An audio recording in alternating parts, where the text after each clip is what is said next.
The Late Night Alternative with Iain Lee on Talk Radio. We have ways of making you talk.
Ronnie Spector on the show tonight, boys and girls. Your actual Ronnie Spector, rock and roll legend on the show. Yes! We spoke to her earlier, and when you hear that voice speaking to you down the phone line, Katherine was there, you can't help but giggle. I think we played it pretty cool though, didn't we? We only squealed about 5 times. It was ridiculous. She squealed when we squealed, and we said we loved her. She said she loved us. Ladies and gentlemen, at about 11:30 tonight, an exclusive interview with the voice of the Ronettes, Ronnie Spector, who's doing some shows over here later on in the year. Sadly, we tried to get this singer on. Why don't you take your love and shove it up your big fat ass? Unfortunately, we couldn't get hold of him. But Ronnie Spector is on Flirting With Me, flirting with Katherine, whispering wonderfully into your ears. And we flirted right back. Oh man, that's some voice. When she talks to you, you just reckon, yeah, she sounds a little bit older. For God's sake, that was, I think, about 56 years ago, literally 56 years ago, that song. Yeah, she sounds a little bit older, but it's the same voice. That's the weird thing, and you can't help but grin. 0344 499 1000, the Late Night Alternative. Iain Lee, who are you? Katherine Boyle. That's right. We've got Sarah answering the phone calls. If you're waiting for a question about ice sculptures, or if you're waiting for a question about NHS sell-offs, or if you're waiting for any kind of question to do with the general election or Brexit, you ain't gonna get it here. Because you know what? As long as I have breath in my body, I'm gonna make this show a goddamn Brexit-free zone. Admittedly, that may not, be in our control for much longer, but we will be making this Brexit-free and general election-free as long as we can. You have my word on that. Saying that, if you want to phone in about those things, you'd be very, very welcome. But we tend to grab onto the weird, the bizarre. This show has no agenda. This show has no purpose other than to make you chuckle, make you think, and you know what? Maybe make a little tear come out of some orifice somewhere on your body. One of your eyes. We want to touch your souls. We want to touch all our souls. 0344 499 1000 is... Oh, speaking of touching our souls, the woman who sunbathes her perineum, coming on the show tomorrow night, dear listener, 11 o'clock tomorrow night, we will be having her on and talking about sunbathing your beanhole. That is what's happening, right? You want to talk about Boris Johnson sending his dad to Channel 4? You want to talk about anti-Semitism, LBC 97.3. That's where you need to go. Right now, right here, we're talking about sunbathing bum holes. 0344 499 1000. Good evening, Pete. Good evening. How are we? Oh, great vibe to the start of the call, Pete. Hello. Yeah, Pete. What do you want? How are we? What do you want? I want to know, how are you doing tonight? No, you don't. What do you really want? I want to just have a wee chat. Okay, why do I feel like I'm doing all the heavy lifting in this conversation? No, this should be a two-way thing. Well, it's not. It's not. How are we doing? What do you want? I want to know one thing. I heard something on the radio earlier today, and I don't know if it's true or not. Okay. And that is that there is a job role in Edinburgh Zoo called a penguin erector. Right. And that is a man that goes around picking up the penguins that have fallen over because they look at the airplanes going to Edinburgh Airport. Yes. Is that true or is that not true? That is true, yes. Is that true? Yes. Are you white? Are you after the job? I might be. I'll definitely apply for it. Okay, fine. Well, I wish you the very, very best of luck. Do you think I'll get the role? No, because you're a knob.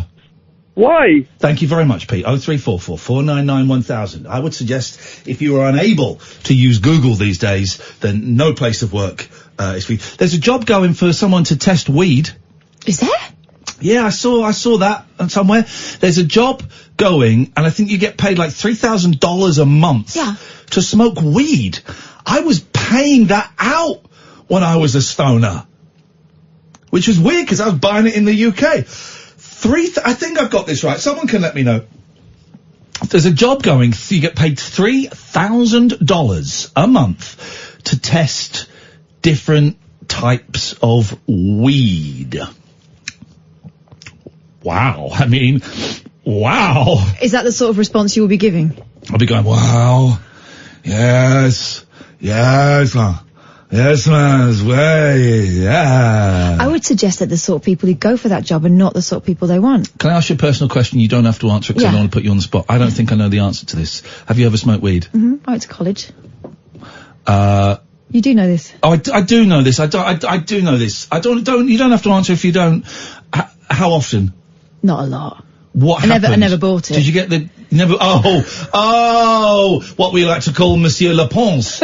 She never bought it. Yeah. There was always people like that. For a period, I was the person that would see... So there was like a circle of people, about 6, 7 people, and someone was skinning up, and you'd go and sit next to the person that was skinning up and hope the joint would get passed in your direction. It wasn't that. My friends got into it. And it would just sort of happen then. But then one time I had an experience where I thought I was being eaten by the sofa. Wow. So I didn't do it anymore after that. It's legal in America now, isn't it? Yeah. Pretty much everywhere? Pretty much everywhere. That's strange, isn't it? They just kind of snuck that through. I mean, last time I was in New York, last couple of times, maybe when we were there, I don't know, but there were like vans, mobile pot vans, selling like weed lollipops and stuff. I think the rules certainly in New York are odd at the moment. I think California you can. No. In New York, the police aren't going to stop you on the street. But if you want to buy it, you have to have like a medical card. Really? I think so. That's what I've gleaned from Keith and the Girl. Okay, but there are shops... But it's quite easy to get a medical card. Yeah, exactly. Oh, by the way, if you've ever had a fake ID, if you've ever had a fake card in your wallet, whatever that may be, ID, birth certificate, driving licence, anything like that, I want to hear those stories. 0344 499 1000, please. There were those prove your age cards, weren't they? That you could just get. Yes. And I had one for, I was a couple of years older than that card. Yeah. Never used it though, I didn't have the balls. I always looked older than I was. I was very tall, so I was the guy who... At 15 was the guy that would be sent to the offie, very happily. But then, of course, Martin, we'll come to you in a second. This must be the case now. There were pubs. Right. Where 15-year-olds, just groups of 15-year-olds would hang out. The landlord didn't mind. As long as you didn't make a menace of yourself. Yeah, there must still be those, places. Pretty sure there are. I remember the one time where I had to really work myself up. and we put makeup on to look older. Yeah. Me and my friend Katie decided we were going to go and see Pretty Woman. It was 15. Okay. And we got to the front of the queue at the cinema, and we'd prepped our age and everything, and our date of birth, because obviously that's what you ask people. And we got to the front, and we went, "We have 2 tickets for Little Mermaid, please." Oh, we went to see Little Mermaid that instead. cross between being a woman and a baby. Yeah. Oh. We bottled it and went to see Little Mermaid instead. What I'm seeing with your girls and my kids, they're sort of on that, approaching that hazy no man's land of not a baby and not an adult, but sort of, you get flashes of both, you'll get them being Barry Big Bollocks and then wanting to cuddle with mummy. Yeah, all the way on the train we're like, yeah, we're going to do this. We're totally going to do this. We didn't do this. I don't think I've ever been turned down for booze as a kid, as a teenager. I didn't drink until I was about late 15, and I was quite against it, certainly against drugs, and a lot of my friends were drinking, and then I went to like a sort of wedding do of a friend of someone who worked at B-Jams, right. and it was determined that was the night I was going to get drunk. And I got very, very drunk, and that was it. I was through, I'd cross, Ramesses, not Ramesses, the Rubicon. The Rubicon. Crossed the Rubicon with the Umbongo and made a delicious, delicious drink. Good evening, Martin. Hello, Katherine, Ian. Sorry, bad throat. Hello, Katherine, Ian. Hello, Martin. Hello, Martin. Ian, I'll get straight to the point. On Saturday, I've been invited down my local club. They're having like a comedy night. And the comedian is going to invite members of the audiences up onto the stage just to tell a joke, right, that they've composed or made themselves. So what I've done... Composed yourself, okay, yes. Yeah, so what I've done this week, I've done 2 jokes, which I want to put across you and Kathy to see how I'll get on Saturday, if you don't mind. Mm. Okay, okay, alright. Clean jokes, clean and quick. Yes, sir. Okay. Number 1, right, joke is... I've written this down, like... Sorry, can I just clear my throat? Here we go. Oh, my God! Sweet Jesus. Oh, God. Sorry, okay, number 1 is... yes, sir. A man walks into the doctor. That's no joke, you should do that tomorrow. Yeah, and the doctor says, "You don't look too awesome. What's wrong with you?" The patient says, "I'm suffering from PTBED. He says, "I've never heard of that before. Like, can you explain to me what that is?" "Doctor, I'm suffering from post-traumatic Brexit election disorder." No laughs. Okay. Okay, we'll get on to number 2 then. Okay, okay. This might interest you, Ian, because you've got a son, alright? Okay. A boy asked his father, "Dad, are books good to eat?" The father replies, "That's disgusting, son. Don't talk about things like that over dinner." But after the dinner, the father asked, "Now, son, what do you want to ask me next?" The son says, "Oh, nothing," the boy says, "but I noticed there was a bug in your soup, but now it's gone."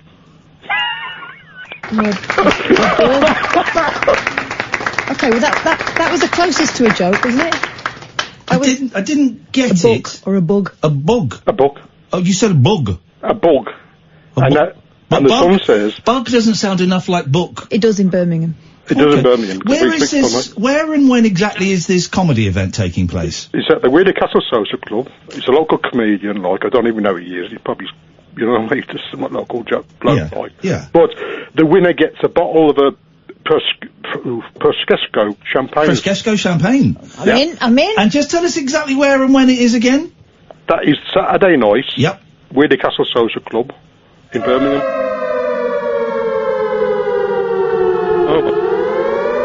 Everybody stay clear of the Birmingham area on Saturday night. So everybody stay clear of Birmingham on Saturday night. It is going to be a disaster zone.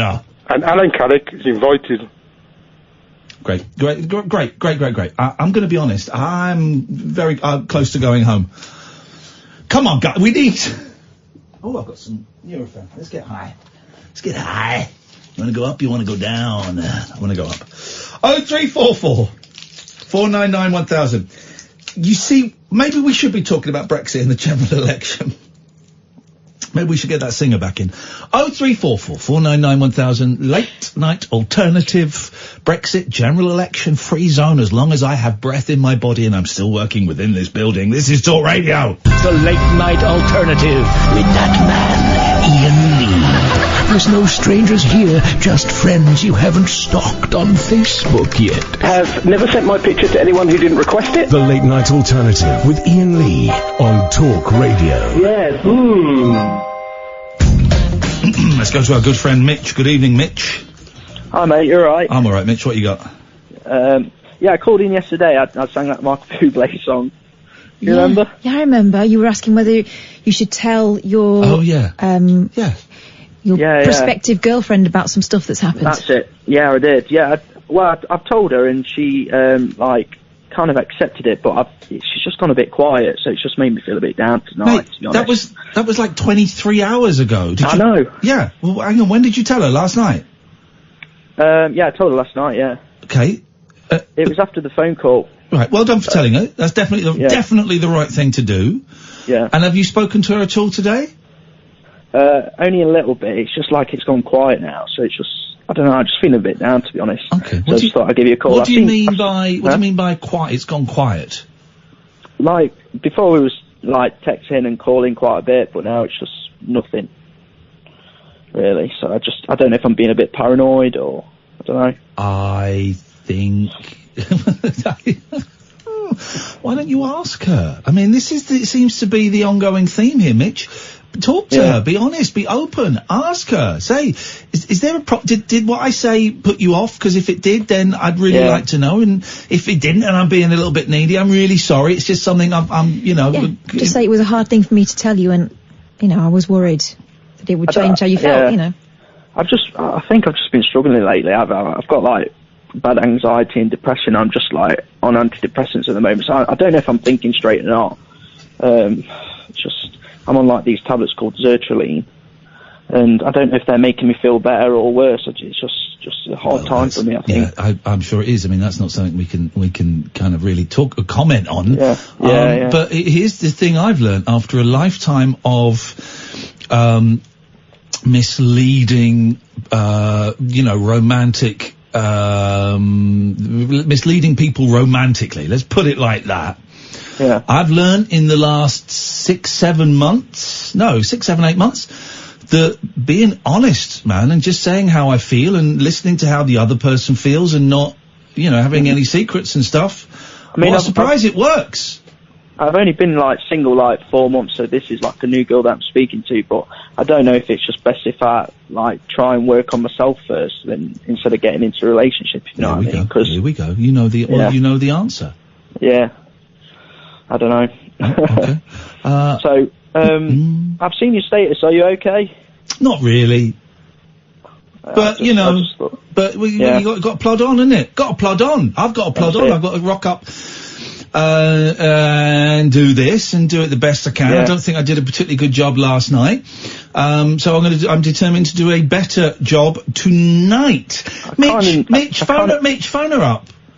And ask her. I kind of know how you feel, because obviously, like, with my job, like, doing singing and stuff, I have to, like, put on an act. So there's times where I have to go to gigs and literally act like this showman.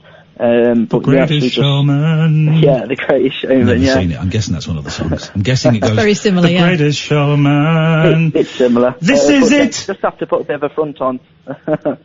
So I know how you feel. Hang in there, man. Phone her up now and ask her. Say, well, yo, baby, what's going down, baby? We hot for some action. We're gonna get some lovin'. We gonna get some lovin', or I gotta put it in the oven. But do you know what? It's not an either or, getting to know yourself and getting to know someone else. But getting to know yourself is always a good idea. Yeah, definitely. Thank you, Mitch. What's that song? Getting to know you, getting to know all about you. When I am with you, getting to know what to say. Again, Where is that from? King and I. That was another one of those Saturday afternoon things I was forced to watch at my grand's. Here's the thing. Here's a question. Was there a TV series based on The King and I? Yeah, Anna and the King. Was there? I think. There was certainly a film with Jodie Foster. Look at you Googling it. Look at you Googling it. I wasn't asking about a film with JF. No, but I think there was a... I'm sure there was a TV show with a poor man's Yul Brynner based on The King and I. Shall we dance? Not now, because, oh, jeez. What? We got a call I really can't be bothered with. Well, what could possibly go wrong? Don't give me cheek, because I will put the call through and I'll walk out and let you talk to them. Do you want to talk to Paul from Stoke Poges? No, we banned him, didn't we? Paul, we banned you, didn't we? No, you put me back. No, we did. We said it never goes well. Best you don't phone anymore. Can you solve a mystery, please, for me, Ian? Do you own a record label called Ian Lee Records? No, I don't. Well, it's a mystery to me because there was an. It's not a mystery. It's not a mystery to me. It's not a mystery. Shut up. Shut up. This is why it never goes right. It's not a mystery to me. I don't own a record label called Ian Lee Records. Next. Because there is an Ian Lee record label that has released all Michael Nesmith from the Monkees' old music. There isn't, Paul. That's a lie. That's libel. There is. There isn't actually, Paul. That's libel. What you've said there. No, it's not libel. There is an Ian Lee record label that has released all Michael Nesmith from the Monkees' old music. There's not. There's not an Ian Lee record label that's released all Michael Nesmith's old music. Yes, there is. No, there isn't. You look it up. No, you look it up. Paul, can I make a suggestion? This guy's an idiot. Ask him how he knows. I know because I've been listening to the Bob Harris country music show tonight. No. Ask Ian how he knows. Instead of coming on like you know it all and clearly you don't, ask Ian how he knows you're wrong. I don't know how he knows I'm wrong. This is the guy that gave away Guns N' Roses tickets. He doesn't know. Try again, Katherine. Right. Paul. Got such a headache. Ask Ian how he knows you are wrong. Because not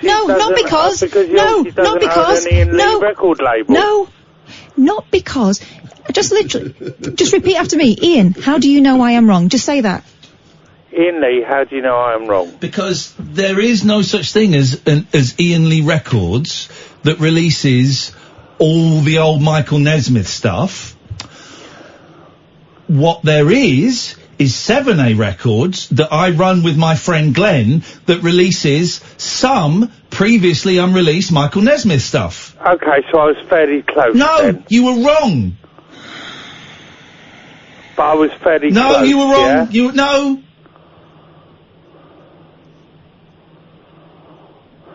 I was fairly close. You weren't. You weren't. Fairly close. No, you weren't. You weren't, because no, you weren't. Well, I think you have a damn good idea anyway. I have damn good ideas all the time. I shit damn good ideas for breakfast. Thank you, Paul. 0344 499 What do you mean that for breakfast for? Oh, I've got no food in at the moment.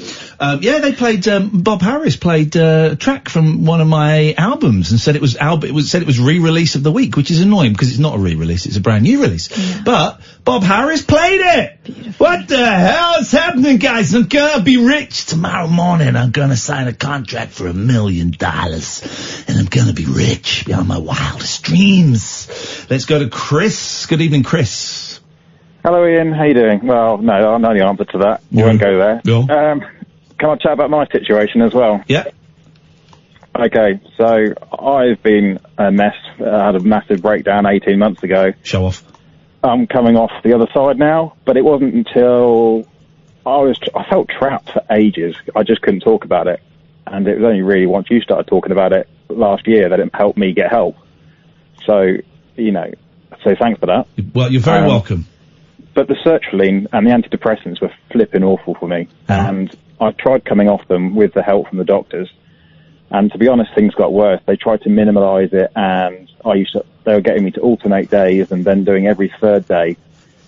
Upon further advice, that turned out to be pretty much the worst thing I could do, because effectively I was getting almost like the afterlife of the medication is about 2 to 3 days. Yeah. And then you start getting withdrawals. So every time I started to get the withdrawals, and it started to die down, I'd take another medication and then it'd make it even worse again. Here's the great thing that we're going to discover, kids, and I found this out about 11 months ago, right? And doctors lied. My doctor lied. My doctor's a great doctor, but he lied, right? Coming off antidepressants is one of the hardest things that most people can go through. Some people can do it like a walk in the park, but most people. And I tried to do it over Christmas last year, and I went insane. And my psych, who I've got to see again at some point, said it was very, very strange reaction that you're having. This is most uncommon.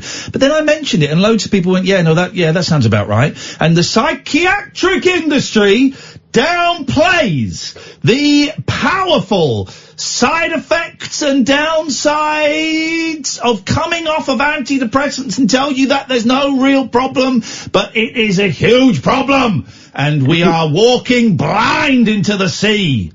Yeah, I'd agree. Did you get the brain shocks when you came off yours? Yes, man. If I don't have my tablets for a day, I've got such a headache right now. If I don't have my tablets for a day, I get the brain shocks.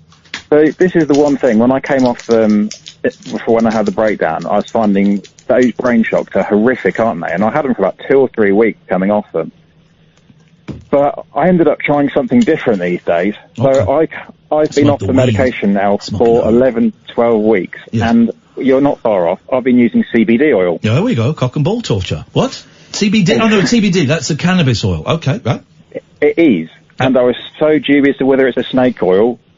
But I'm now 12 weeks off the medication, which is the longest I've been in 9 years. And I feel so much better for it. Okay. Well, I'm glad that's working for you. I obviously can't I condone or condemn, I can't, that seems to be working for you.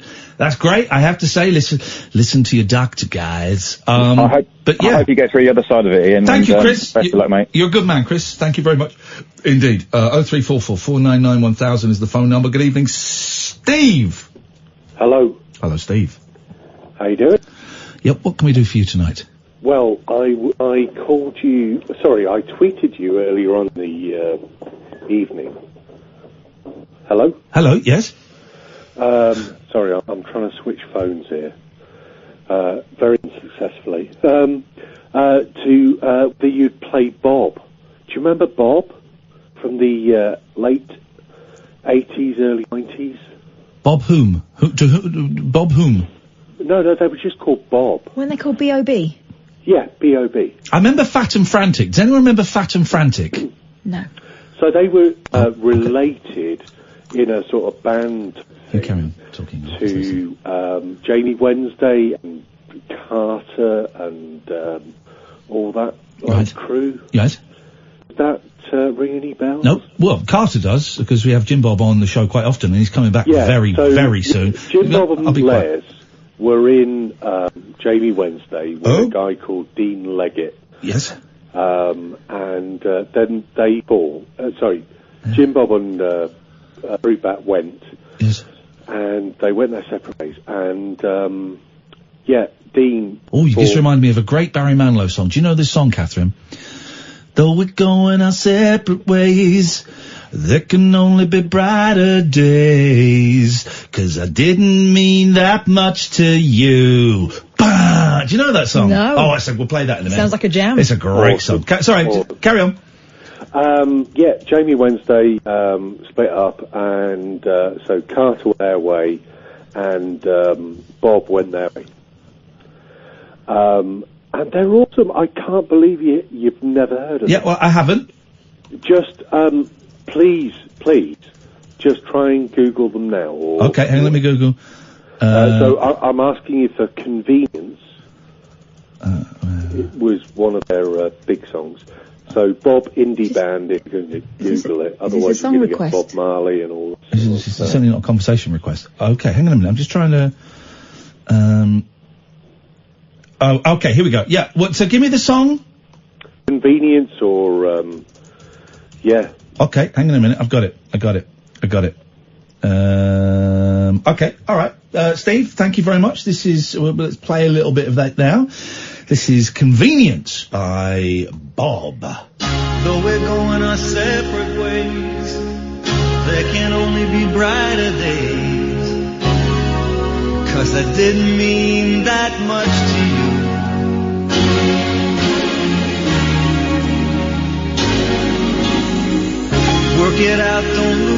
fight. You can make it turn out right. 'Cause you've got the heart to be secure.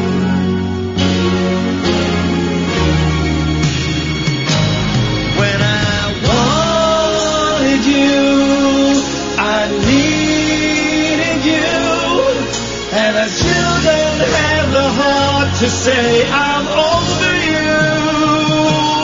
When I gave you time to make up your mind, you turned your back on me, and now I'm got to turn my back on you.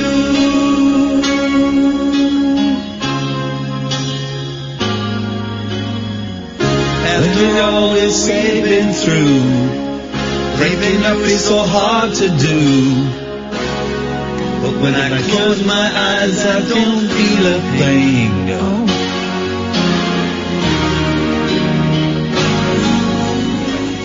What was wrong and who was right? In the end, it's ain't the light. 'Cause you think a lot when you're on your own. Think a lot when you're on your own. Think a lot. Think. When I wanted you, I needed you, and I still don't have the heart to say I'm over you.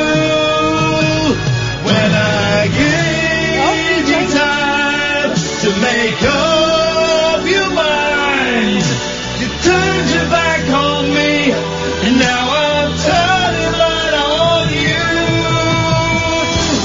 Now you're on your own. How does it feel to feel the way I used to feel? When I love a Manilow key change. Oh, turns out Bob are a great band. I'm over you. Another one, go on. There's Yeah. no. There's 40 seconds left. I think there might be another one. Let's see. Let's keep our fingers crossed. There could be another one. Go on. Come on, Barry. One more. No, he bottled it. Ruined a great song there. Ruined a great song by not going for the third key change. What a tosser. What a tosser.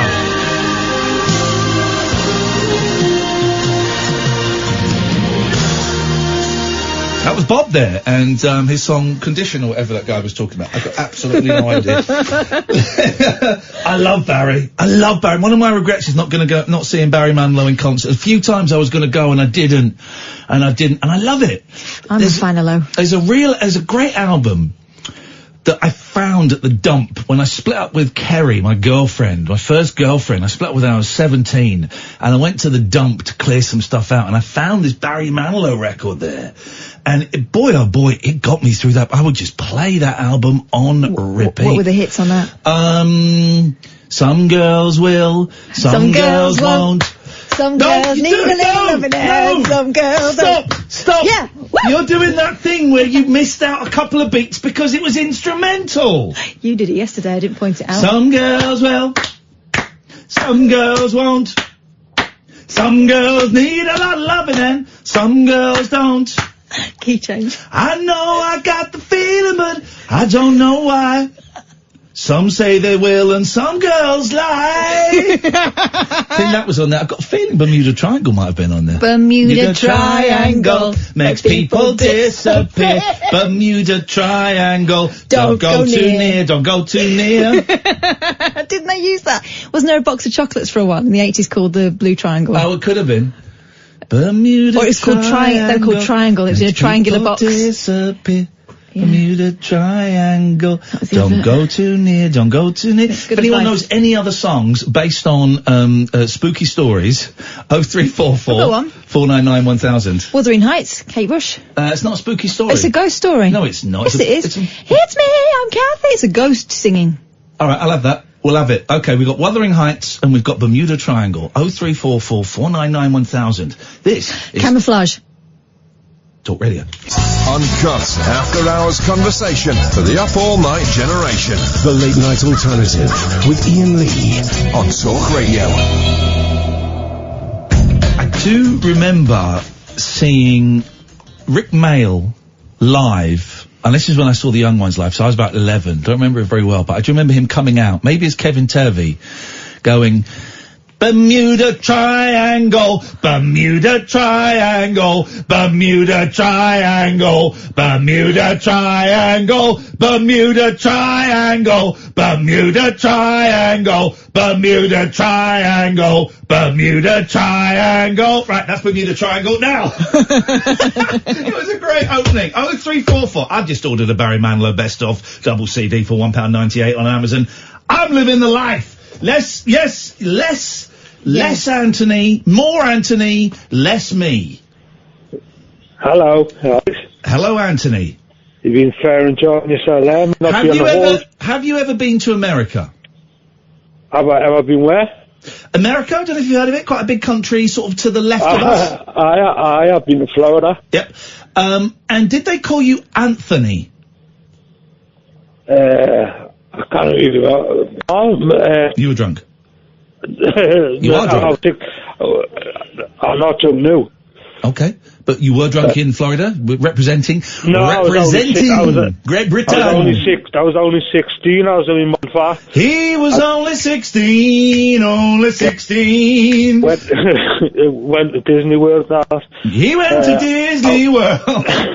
Okay, great memories. Now it is since I rang up, as you've done, Sam. You've ducked.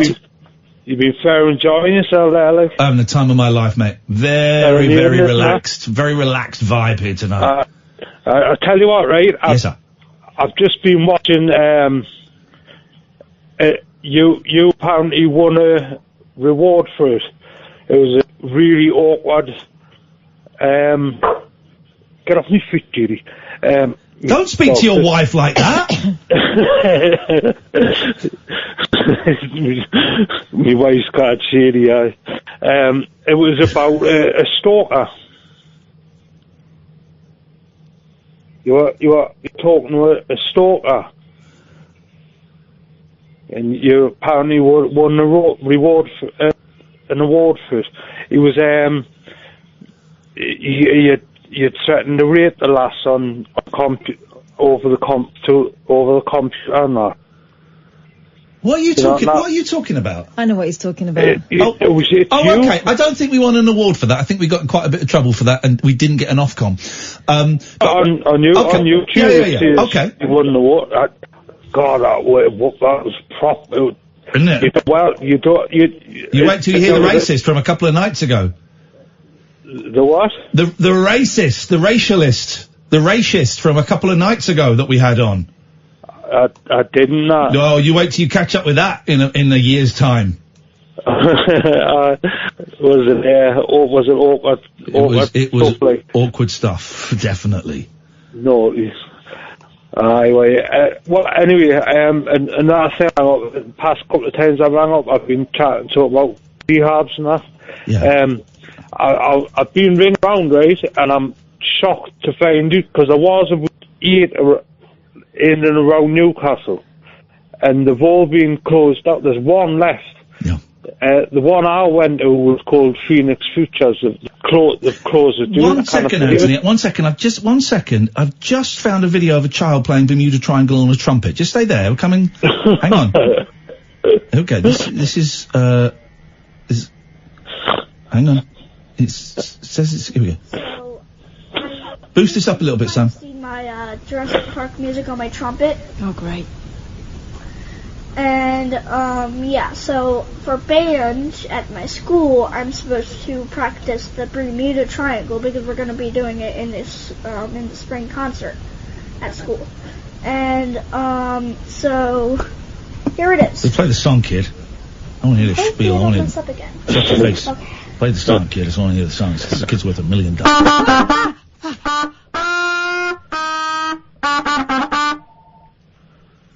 Oh, the phone's going. Do it again. Get the phone, kid. This kid's worth $1 million. The kid's worth $1 million. Okay, here we go. Okay, play it. Oh my gosh, this will be the 6th time I tried it. Jesus, 6th time. This kid's a genius. Oh, jeez.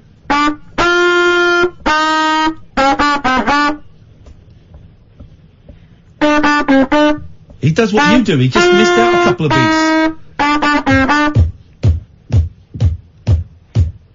No, he's added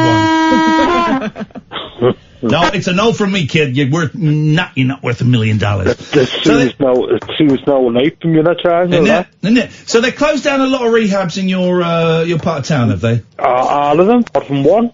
I live just outside of Newcastle. And the rehab I went to was in Southfield. No, right. Yeah, I'm sorry to hear that the things are closed down. Not that you live outside of Newcastle. I like Newcastle a lot. I live halfway between Newcastle and Hexham. Okay. Well, so the rehabs are closed down. So what's the next plan of attack?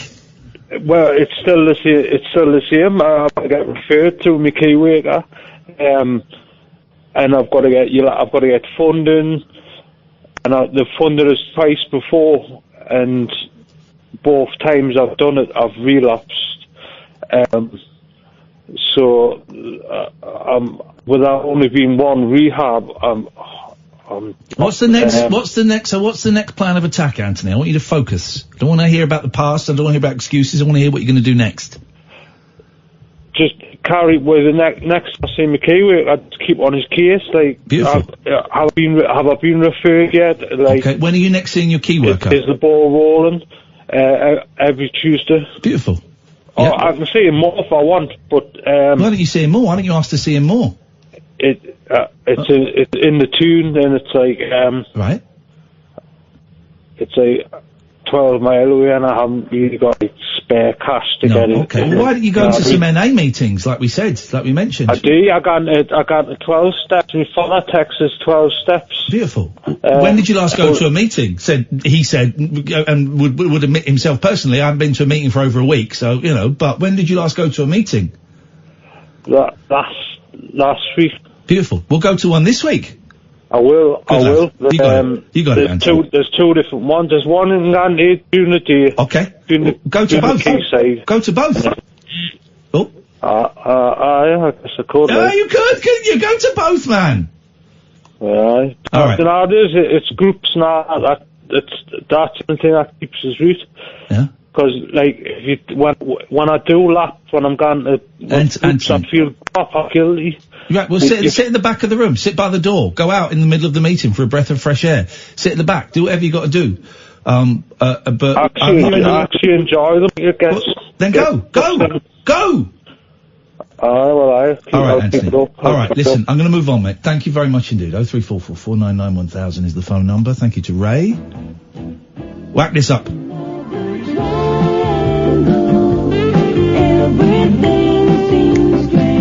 isn't Ray, by the way. Maybe who sent this? This is the advert for the chocs. I wonder who sent this.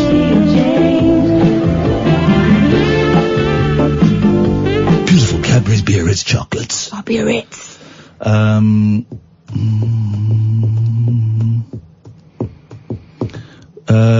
We think would you and Kath name our foster pussycats? Says Huntley, Keith and Turriff Cats Protection. Love the Cats Protection League. That's where I got Velvet from. So I got a lot of time for the Cats Protection. That's where I got Velvet from. 2 girls are waiting for the late night alternative naming ceremony. Yes! This is one of my favourite things and a very tricky thing. Okay, I'm feeling, Sheena Easton. I'm feeling Sheena. Someone's going to say that at the vet. Sheena. Yeah, what's wrong with Sheena? What's wrong with the name Sheena? Sheena. Yeah. It's not a strong name. She's going to be a laughing stock of the name. Fast lick. Fast lick. No. Okay. Prahita. You're just making noises. Why don't we adopt these cats? No, show cats. Why don't you have any cats with Indian names? Because we're racist. No, I'm sure there are cats with Indian names. Name one. Manjita. If you don't name it Mangita, you're racist. Sheena. I'm going for Sheena. Sheena is a punk rocker. Sheena. No. I'm telling you, no, you don't get the final say. Sheena. What are you going to call yours? Stevie. After Stevie Nicks. I know, what you got on your elbow? You got spaff on your elbow. It's not spaff, it's Someone spaffed on your elbow. Someone spaffed on your elbow. It's me lemon There we drizzle. go, Sheena and Spaffy. Stop it. Who's the, Anna Marie? What's the girl's name from Nutsy May? Candice Marie. Candice Marie and Sheena. No, don't call it that. Why?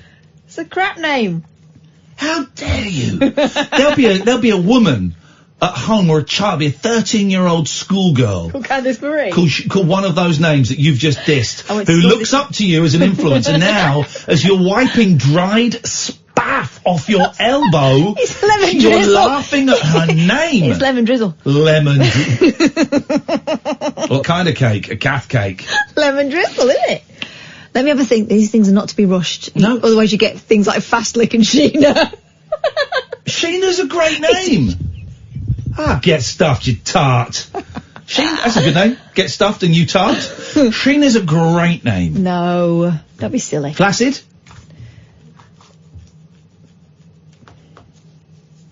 Are we talking about you again?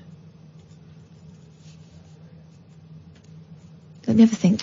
You want a sensible response. Coco. Coco I like. Coco. There we go. One of them is called Coco. I'd like to know what they look like. Hot chocolate. Ovaltine? No, Ovaltinis. Barry. Manilow. Bermuda. Coco and Bermuda. No. Yes, man. Coco. No. If you're phoning in with names for cats, forget it. This is our job. We're doing it. Are you listening, by the way, Huntley, Keith and Turriff Cats Protection? I've got a lot of time for the Cats Protection League. Lot of time. Any cat fostering associazione, I'm a big fan of. So, Coco and Malibu. No. Malibu's not bad. Malibu's not bad. Malibu's terrible. Coco and Stevie. Don't they need to go together? Are they a pair? What is this, a pet? You name your kids because the names fit, like yin and yang. Well, yeah. Well, your kids are called yin and yang, actually. Exactly. I do apologise, don't mean to mock them. Let's go to, Mary. Good evening, Mary. Hello, good evening, both. Good evening, Mary. I just wanted to thank you, first of all, for the show. What a show. At Caroline of Brunswick. What a show. What in a night. Brighton. What a night. I'm sorry that the Brighton people let you down so badly. It wasn't all of the Brighton people. It was just it was just 4 or 5 of them that were rude. But it was, it was a vibe, and it's going to go up next week. People will hear exactly how uncomfortable it was. How uncomfortable did you feel? Uncomfortable. Yeah. I won't lie to you. No. Yes, they ruined the evening. Yeah. And I'm so sorry that happened. But I want to talk about somebody who is extremely talented. As you know, I told you I'm a singer and I've sung in the Albert Hall. Yes. But I have found at 66 I'm not quite the person people want these days. No. So I've taken on a job in a very small way, and I've taken on a wonderful, talented, fun singer. And I wondered if you would consider, she will travel, she is so amazing. Yes. At your shows, you could say to her, yes. Tonight we want Shirley Bassey for the beginning of the show. You've taken on Shirley Bassey? She takes off Shirley Bassey. Oh. She does French. She does, who's the famous French singer? Jacques Cousteau. No, female. Edith Piaf. Yes. Yeah. No, I'm not regret. She can take off Edith. I've seen her. She actually sings. She's, in fact, I go to a club called the Paris House. Yes. in Hove in Brighton, and they're a pub that do live music every evening. Yes. And Sam is their absolute. She absolutely packs the pub. Is she a big lass? She's amazing. And like all singers, if you do the same gig over and over again, it becomes very monotonous. Monotonous. Yeah. Yes, monotonous. Yeah. And she is so flexible. I wondered if I could either introduce her so you could meet her, or send you, but on email, a CV, telling... You can certainly, here's the thing. You can certainly send us to Iain@iainlee.com. That's my email. That's our email. Down. I'm very slow. Remember, I'm road lady. I know. You know how to send slightly rude tweets, but, yes, it's... That's what you did, and I think I blocked you. Iain... Yeah. At Iainlee... Yeah. .com. Oh, how are you spelling the Lee? L-E-E. Okay, so sometimes it's L-E-I-G-H. Yeah, perverts. Perverts spell it that way. Right, Iain@iainlee.com. Yeah. So you can send it there. But here's the thing. Katherine and I have a very strict rule after we were let down by a drunk. We do not book singers for opening acts because we have been let down. We have had our fingers burnt before, and we vowed that night never to do it ever again. I can understand why. Yes. If somebody had done that to me, Yeah. I think I would have had a short spell in prison for punching them. Or sending a rude text or a tweet. Yes. Yes. So we do not endorse singers in any way. There's hate singers. Okay. Hate singers. Scum. Just look at the CV. Her references are amazing. Yes. And if there's not enough references, she works for a music agent in Brighton who's extremely well known in the singing industry. Beautiful. Great. And just all I'm asking is just have a think about it. Well, we thought about it, and I tell you the answer now. No. Okay. No. Okay. No. Thank you. Okay. No. Thank you. Merci. Au revoir. 0344499. We were let down so badly by a singer that I don't even listen to music anymore. Did you just say music? Sorry? Did you just say music? You slagged off my cat names. So? They're rubbish. Idiot. The Late Night Alternative with Iain Lee on Talk Radio. We have ways of making you talk.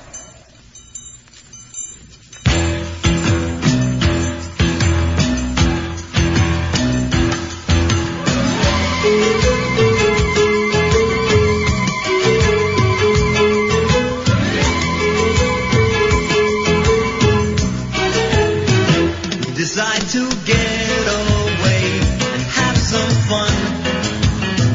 Book a room and catch a flight for 2 weeks in the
Nothing in the bush. Shut the phone off.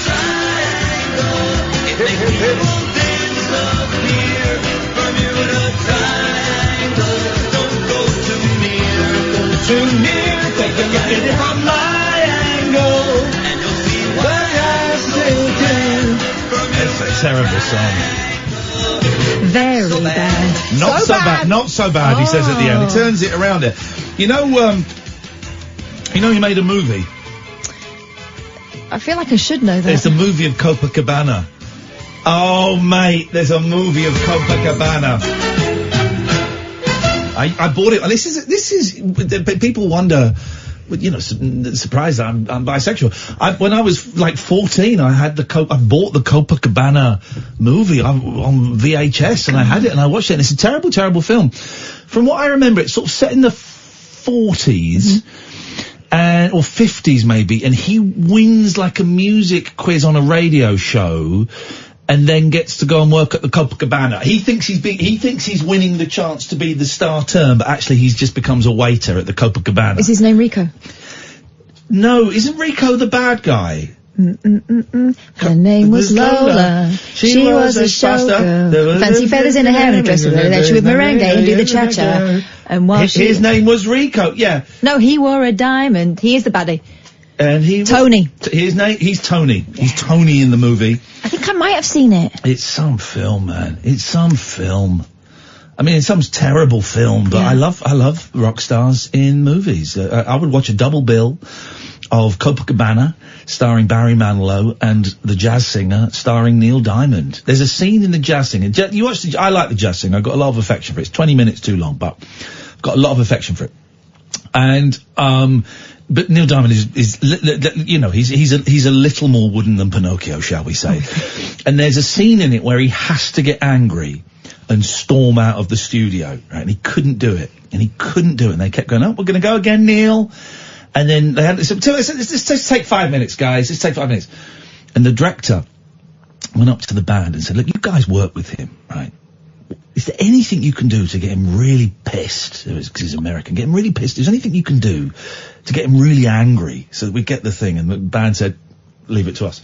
So he comes back in, and then just before, so the guy says action, and they start playing Barry Manilow songs. And he goes mental and like throws stuff around. Cut! We got it, Neil! That was fantastic! So Manilow is his kryptonite? Yeah. He was very envious of Manilow. Funny old world, isn't it? Let's go to Geeky Girl. Hello. Hello there. I missed the cowbell. Dong, dong, dong.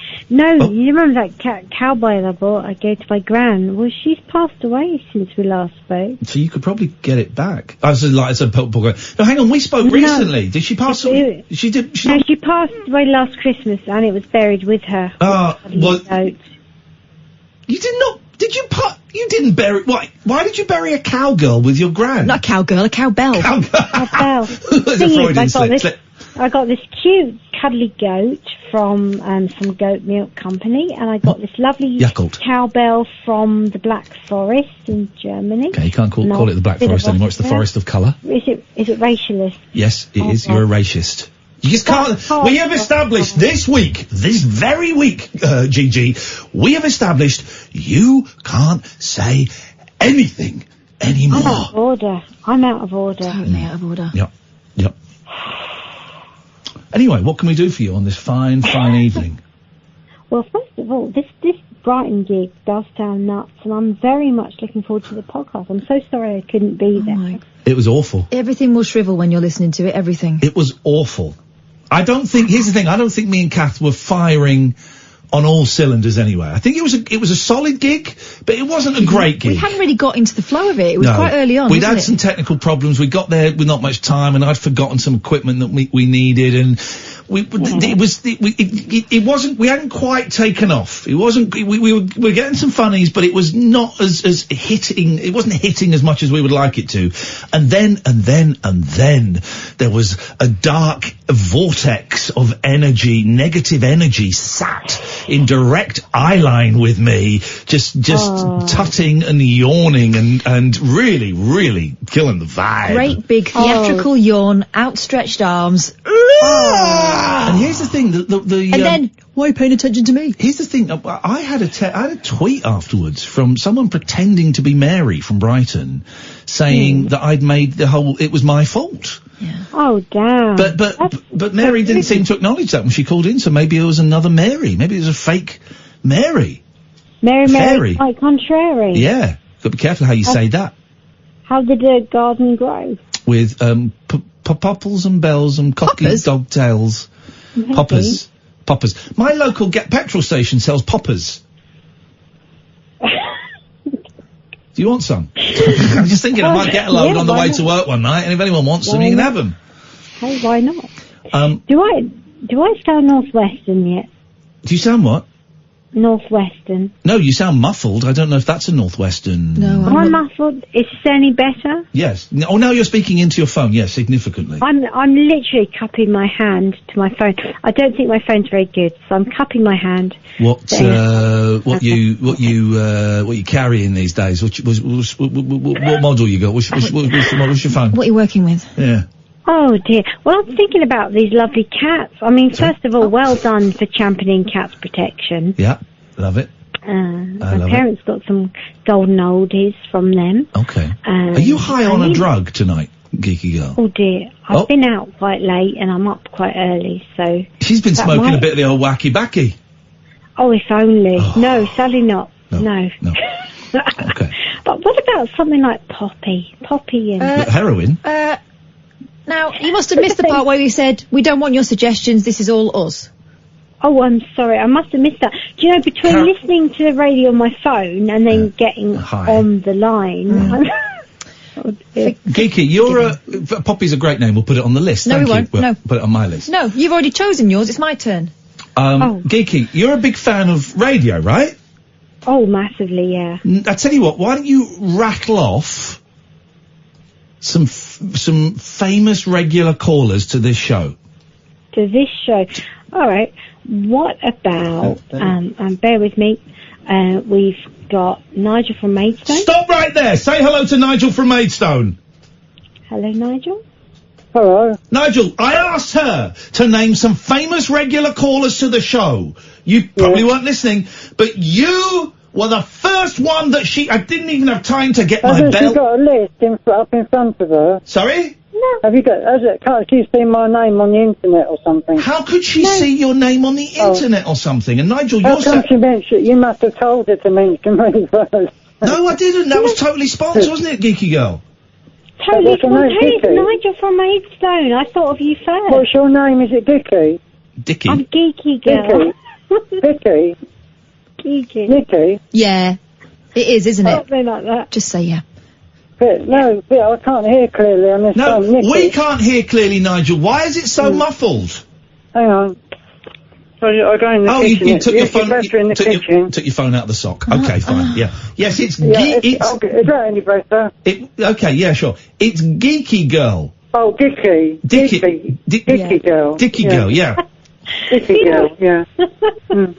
What is your catchphrase? Who's a Dicky Girl? Who's a naughty girl? Oh. Okay, that's creepy.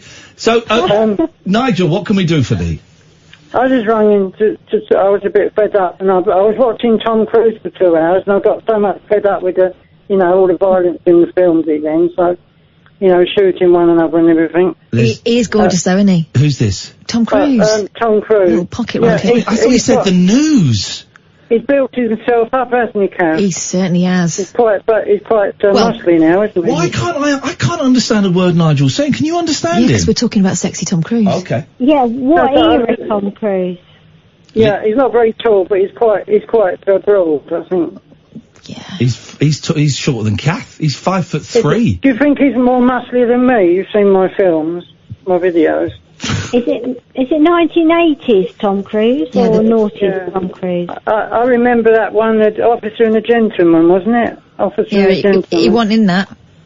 That's what was the one he was in? That's Richard Gere, who again I mean... I'm thinking of a similar film. You're thinking of A Few Good Men, because he's wearing a white suit on the cover of that. Right. Yeah, similar type of thing, isn't it? Okay. Yeah. Right. Yes. He was good in that. That must be about 40 years ago now. Yeah, 40 years ago. 40. Right, hang on a second. Let me... I've got my Christmas lights up, Ian. Up where? In the window. Yes. You know Mum's bedroom? Yes, I do know it. I've got lights in Mum's bedroom, which I had last year, and some in the front room. Beautiful. And I'm the only house that's got lights in for a long way. Because it's not Christmas yet. No, but it brightens. It does. brightens It's the nice. house. I've seen a few Christmas lights up, and I'm What's all dreading. this Black Friday about, Ian? Well, basically, what it means is. Does it mean everything's going to go wrong? No, what it means is that, black people... I'm joking. Yeah. Black Friday means that shops pretend they're selling stuff really, really cheaply, when it turns out only 1 in 20 things are actually cheaper than they've been the rest of the year, according to which? So I don't need to black up then, Ian? You do not... I can get... Geeky girl, Katherine, sit back. I can get us out of this. You do not need to black up, Nigel, because that would be offensive. That would be offensive to people of colour and different ethnicities. Do you remember the Black and White Minstrel Show years ago? I do. I used to have one of my first albums. My first 3 albums was the 1812 Overture, the Monkees' first LP, and the Black and White Minstrels. Yeah, it was every Saturday night, wasn't it, show with guests on and things like that. Terrible. Yep, okay, terrible. Yeah, we go. Terrible programme. All right. Yeah, I'm sorry to butt in. I'm a big fan of Tom Cruise. He's a very good actor, isn't he? He's one of the best. He's one of the. Have you seen? One of the best actors. Sorry. Have you seen The Mummy? Oh, what? You mean my insurance? Sorry. What are you talking about? Oh, his Mummy. Have you seen his Mummy? No, how much? His Mummy? Have you seen Tom Cruise's Mummy? No. She's a very attractive lady. Oh, I see. I thought you meant she was dead. Oh, sorry. Okay. All right, Nigel. Well, listen. Yeah, I wanted to do a song. The phone line's not good enough tonight, I'm afraid, Nigel. Oh, okay. Thanks very much. Maybe we'll speak later on in the week. You see, you've done Geeky Girl. You did that. Phone-in alert. Do you remember Tom Cruise? 03444991000. And have you seen Tom Cruise's Mummy? You made that happen by saying him. You could have named any other caller and they would have magically appeared, and you made him appear. Wow. And it escalated so quickly. Always does. I've said that so many times in front of my kids, hoping they would pick up on it, and my 7-year-old says it now, which is, which just makes me so happy. I love it. Geeky Girl, nice to talk to you. Up your bum. So do you mean up your bum? Oh, there we go. Very definite. John, Dave, stay there. We'll come to you in a bit. 03444991000. This is Talk Radio. Closing time conversation for tax inspectors, taxi drivers, and taxidermists. Great big talk for the wee small hours. You've been trolling me big time, mate. The Late Night Alternative with Iain Lee on Talk Radio. We got Ronnie Spector soon. We've got Ronnie Spector. We'll play that in a bit. Here's the thing as well. Great new single. There's always a bit, the PR guy said, if you could mention the new single, gulp, okay, and then I listened to it. Oh, it's great. We'll play it. We'll play that as a Christmas song. First Christmas song. It's a duet with Elle King, who did X's and O's. I think it was last year. X's and O's. I know the name of that. It's so good. Yeah, it's a really, really good song, and it's like proper old school. Anyway, Ronnie Spector, she's doing some gigs. We go in, we're trying to blag some freebies, and if we can't, you know what, we'll buy some tickets, we'll take the night off work. We're off on the 12th, let's take the 19th off. We're taking 2 weeks off over Christmas. We're back up for New Year's Eve, which I think is the Tuesday, I think Monday or Tuesday, I can't remember. We're doing 10 till 2. And did you not know that? No. Okay, we're doing 10 till 2. Don't make any, well, I don't know. So we're doing 10 till 2, and then, come and get the show while it's hot. That's all I can say. Or even lukewarm, but while it's here. Come and get here's the thing, guys, right? Come and get the show while it's here. I can't say any more than that. Come and get the show while it's here. Don't read too much into that either, but, I've said too much. Let's go to John! Hi, Ian. Hello, John. How you doing? I'm a new caller and a new listener. I've defected from TalkSport. Yes, mate, those thickos, Cundy and Goldstein, those thick football chomping idiots. They get on your Wick. They really get do. on my John Wick 1, 2, and 3. They killed my dog! Which I think is a John Wick reference, although I couldn't really sit through all of the first one. I found it so boring. John, it's nice to have you on board, mate. Yeah, good. Good to speak to you. You were talking about Barry Manilow? Yes. I was dragged up on Barry Manilow. Oh. Unfortunately. Him and, do you remember a guy called Jack Jones? I do remember Jack Jones. What was Jack Jones's hit? Oh, I can't Didn't remember. he have a That ukulele? drives me mum. No, he didn't have a ukulele. No, he was like he was sort I of think like Jack Johnson. a version of Sinatra, wasn't he? He was a bit of a crooner. He was a crooner. He had sort of white hair. I remember him sort of having white hair and wearing a tuxedo and singing for the ladies. Yes, Jack. My mum loved him. Absolutely loved him. He was all right. But so you listen to Manilow and Jack Jones a lot, right? And I was brought up on Neil Diamond and Dr. Hook, and I hated it. Mate, I go out singing Neil Diamond to this day. Shut up, really? Yeah, I've been singing Neil Diamond songs in pubs and clubs. You're joking? Do what? Do you do it as an act? Do you do a Neil Diamond act, or are you just like a singer? Mate, I tried the wig.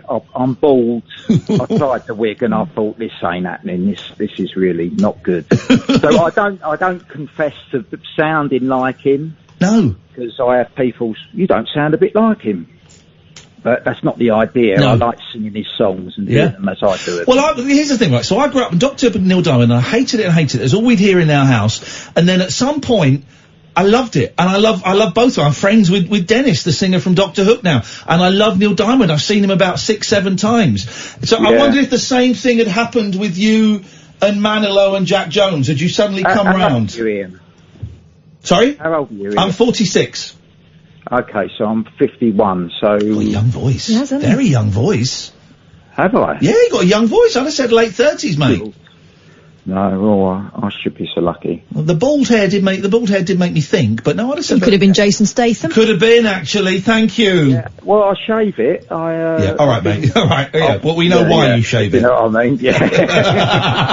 It's like when you see these old singers from the 60s and 70s wearing hats. They go, guys, we know what's going on under there. It really doesn't bother us. I'll still come to your concerts. Yeah, nothing is going on. Barry Manilow's best song is Please Don't Be Scared. Do you know it? No, I don't know that one. You must know it. What is this? Why do people not believe me tonight when I say I don't know something? Off the top of my head, I can't think of Please Don't Be Scared. There's a light behind your eyes. I see it shining. It only fades when you cry. You know it, see? I do know it. Keep going, because I can't quite remember. Please don't be scared, because I've stood there too. Between survival and the right thing to do. Oh, yeah. Because only the strong admit their fears. And if you really need me, baby, I'll always be here. I tell you a better song than that. Go on in. Just one voice singing in the darkness. All it takes is one voice. I quite like, you know I can't smile without Come on, John. I can't smile without you. I can't laugh. I can't sing. I'm finding it hard to play with my thing, you know. I've got one. Go on. I remember all my life raining down as cold as ice. Shadows of a man, a face in a window, crying in the night. What was that song? What was that song originally called? Andy. Oh. No, well, It should have been. No. Handy. Hand Shandy. No! No, it was called Brandy. Oh, Brandy. What's the song that goes, I've been trying to get the feeling. It's very shouty compared to his smooth vocals. Let me play hang on, stay there. Right, the end, I can't remember the beginning, right? Barry Manilow, trying to get the feeling, right? Listen to the beginning, then I'm going to go to the end. It's the most dramatic end to any song ever? No. Yeah. No. Oh, yeah. It can't be. Here we go. Hang on. Here we go. Listen to this. Down here, my woman is coming and gone yesterday. Could you maybe give me something? Viagra. Cause the feeling is gone and I just get it back right away. Before she sees me crying, I've been up, down, trying to get the feeling. Right, so you go, now we go to the end, right? Here we go. Here we go. Possibly can. Here we go. But there's no trying to get the feeling. Here we go. Here it comes. It seemed to Here we go, Barry. This is how you end a song. Key change? Cause I've been looking up, I've been down. Yeah. I've been trying to get the feeling. I've been up, I've been down. I've been trying to get, I've been trying to get the feeling.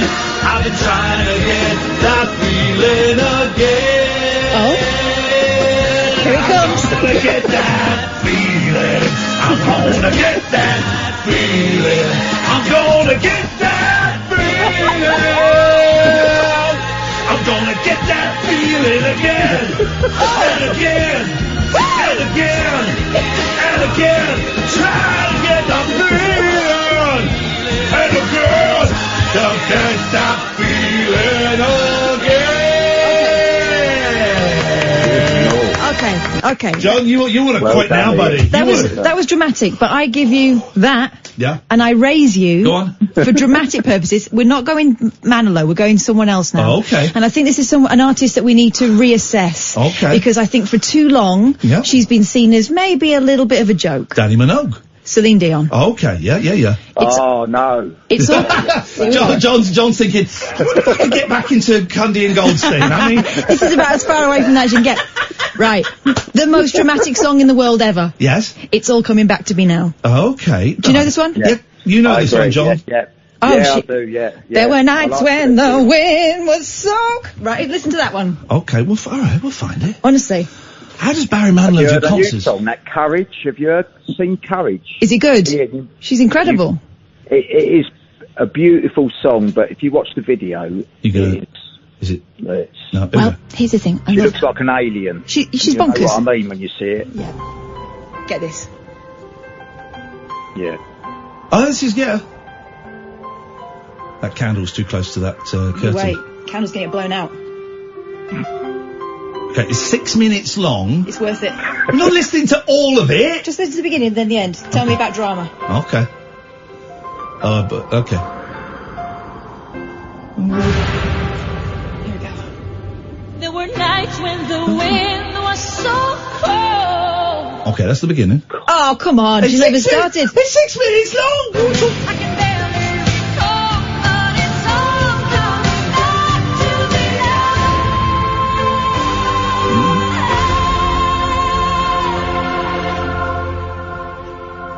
If you forgive me all this, if I forgive you all that, we forgive and forget, and it's all coming. He's a ghost in it, doesn't he, man? Died in a motorbike. He came back to her and he gave her a really good ride on that bike. Blimey. It's not very dramatic, but this is it. You miss it. It's been. You've gone beyond the climax. She's calming down now. It's the end. It goes really big. She blows everyone's heads off. John, the thing was songs that end big. That song gets big in the last three quarters, but then it wimps out. She climbs down, yeah. My favourite Celine Dion video, she did a song that the Bee Gees wrote for her. Yeah. And in the Immortality. and there's in the video, they're sort of listening to the playback, and they both turn to each other and look and sort of nod, going, yeah, that was great. We're great. It's a great song. It's a brilliant song. I like Celine Dion. Who's your favourite ever male vocalist? If you had to pick one male vocal, who would it be? There's only one, the greatest rock and roll star this country has ever served up, Gary Glitter. Jokes! The greatest male vocalist, I genuinely think that Mickey Dolenz of the Monkees has got the greatest white pop soul voice. I think he's got an amazing, you listen to him doing the fade out of I'm a Believer. He's got a great soul voice and he doesn't get the credit for it. So I would put him up there. But the greatest male vocalist, Neil Hannon from the Divine Comedy. No. He's great. But he's no Marvin Gaye. I've heard of him. Wait, hang on a minute. I've got two idiots talking to me now. John, I'll come to you in a minute. Of course he's not Marvin Gaye. Marvin Gaye's incredible. So is Neil Hannon. Yeah. He's great, but they're different. But Marvin Gaye, he's a great. Yeah, they're different. Marvin Gaye I quite like, but I can take or leave him. You know me, I'm racist. Oh my God. John, you've never heard of the Divine Comedy? No. Oh, right.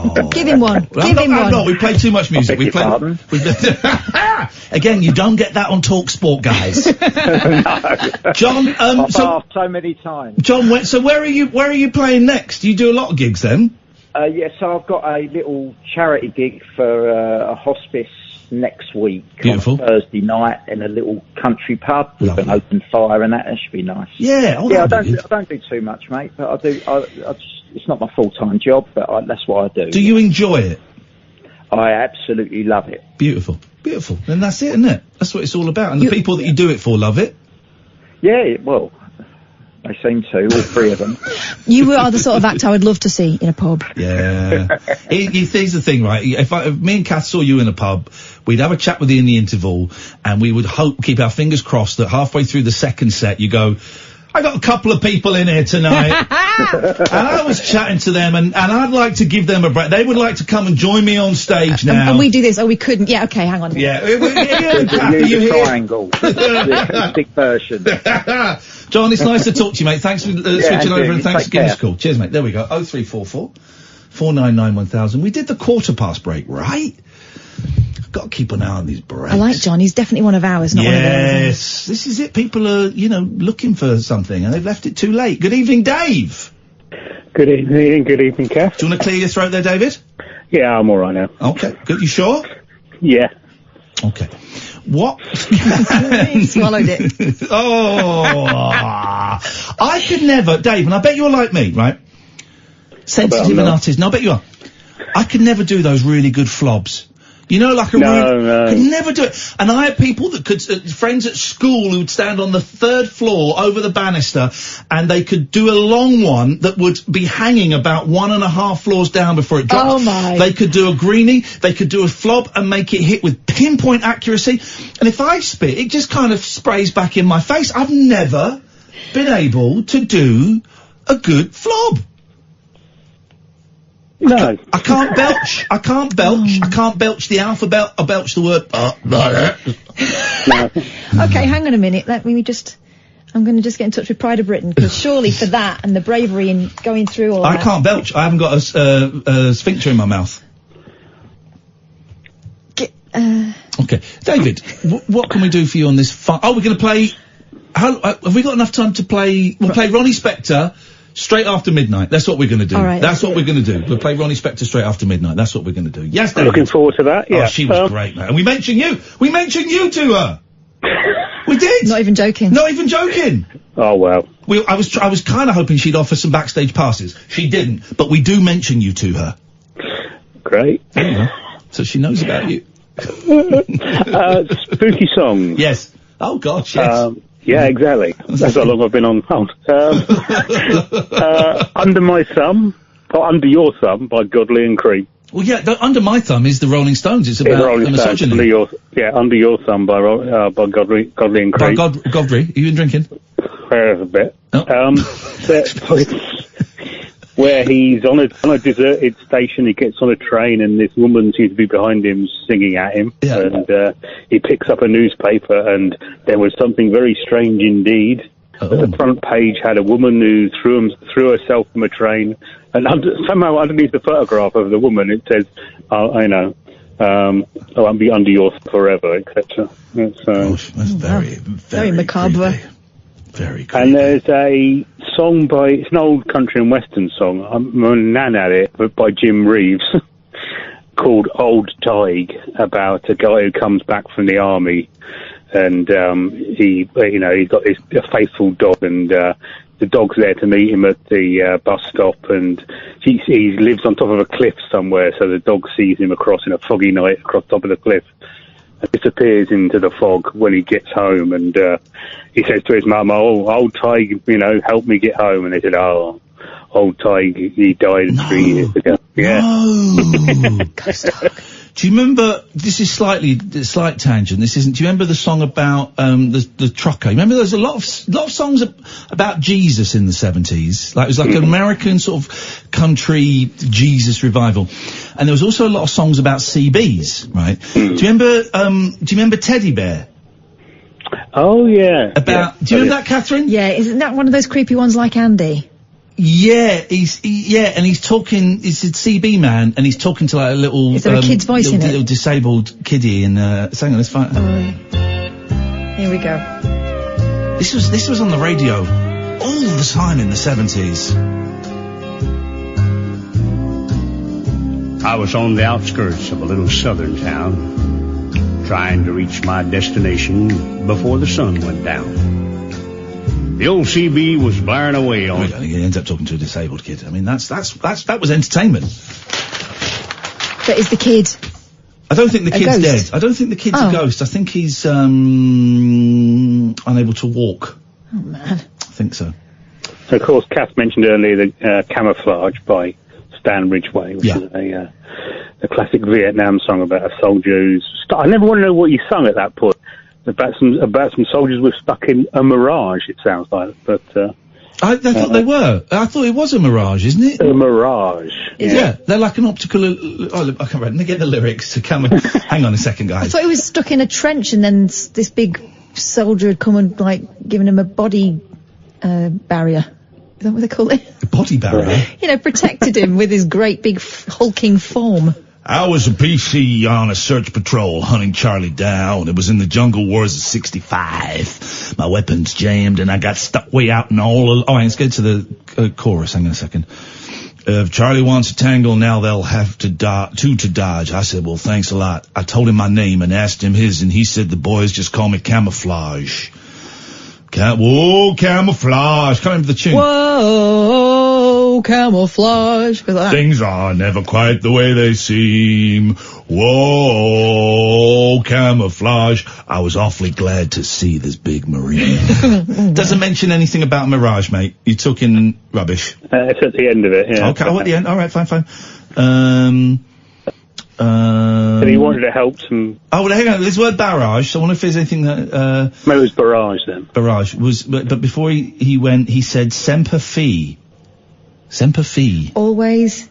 Is that short for Semper Fidelis? So it was to save a young marine caught in a barrage. A barrage. There we go. It's a barrage. Nigel Barrage. Semper Fi. And other political parties are available. Dave, was there anything else? No, I think that's it. The hell off my radio show, you hairy piece of trash! Semper Fi is short for Semper Fidelis, which means always faithful. Semper Fi. I got Semper Fi for you. 0344 499 1000. That's the phone number. This is Talk Radio. It's electric, it's eclectic, it's always rule-free. It's the late-night alternative with that man, Iain Lee. On Talk Radio.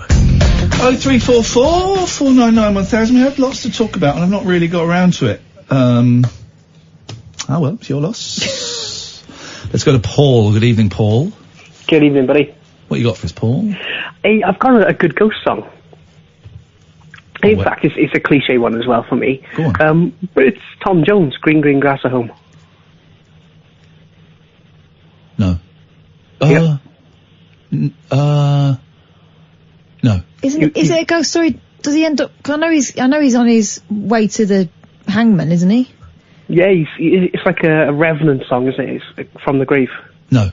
He's a ghost singing it. No, He's not ghost singing it. The last verse, it's him confessing to the chaplain, and the chaplain, spoiler alert, sorry guys, that's the last but one. Are you Then he's laid under the oak tree. explaining The Green Green Grass of Home by Tom Jones to a Welshman? I'm very happy to do that. I'm standing back. I'll hold your coat. Surely the last verse is him being led to you know what the song was before Green Green Grass of Home? No, go on. Do you know this? It's Delilah. Or he stabs a woman. All right. That's genius. Right. That is genius. The old hometown looks the same there, Wendell. He calls his penis Wendell. That's a true story. Yeah. Tom Jones can't sue me for it. He calls his dick Wendell. Oh, you like Wendell, ladies. Yeah. Oh, you like Wendell. No, he's not dead in it. He is. At the end, they say, you'll all come to see me as they lay me underneath the old oak tree. He's dead. Brown red. We better check this, man. I don't need to check it. If you don't want to facts? If you want to check it, Katherine, do. I do. Green Green Grass lyrics. There we go.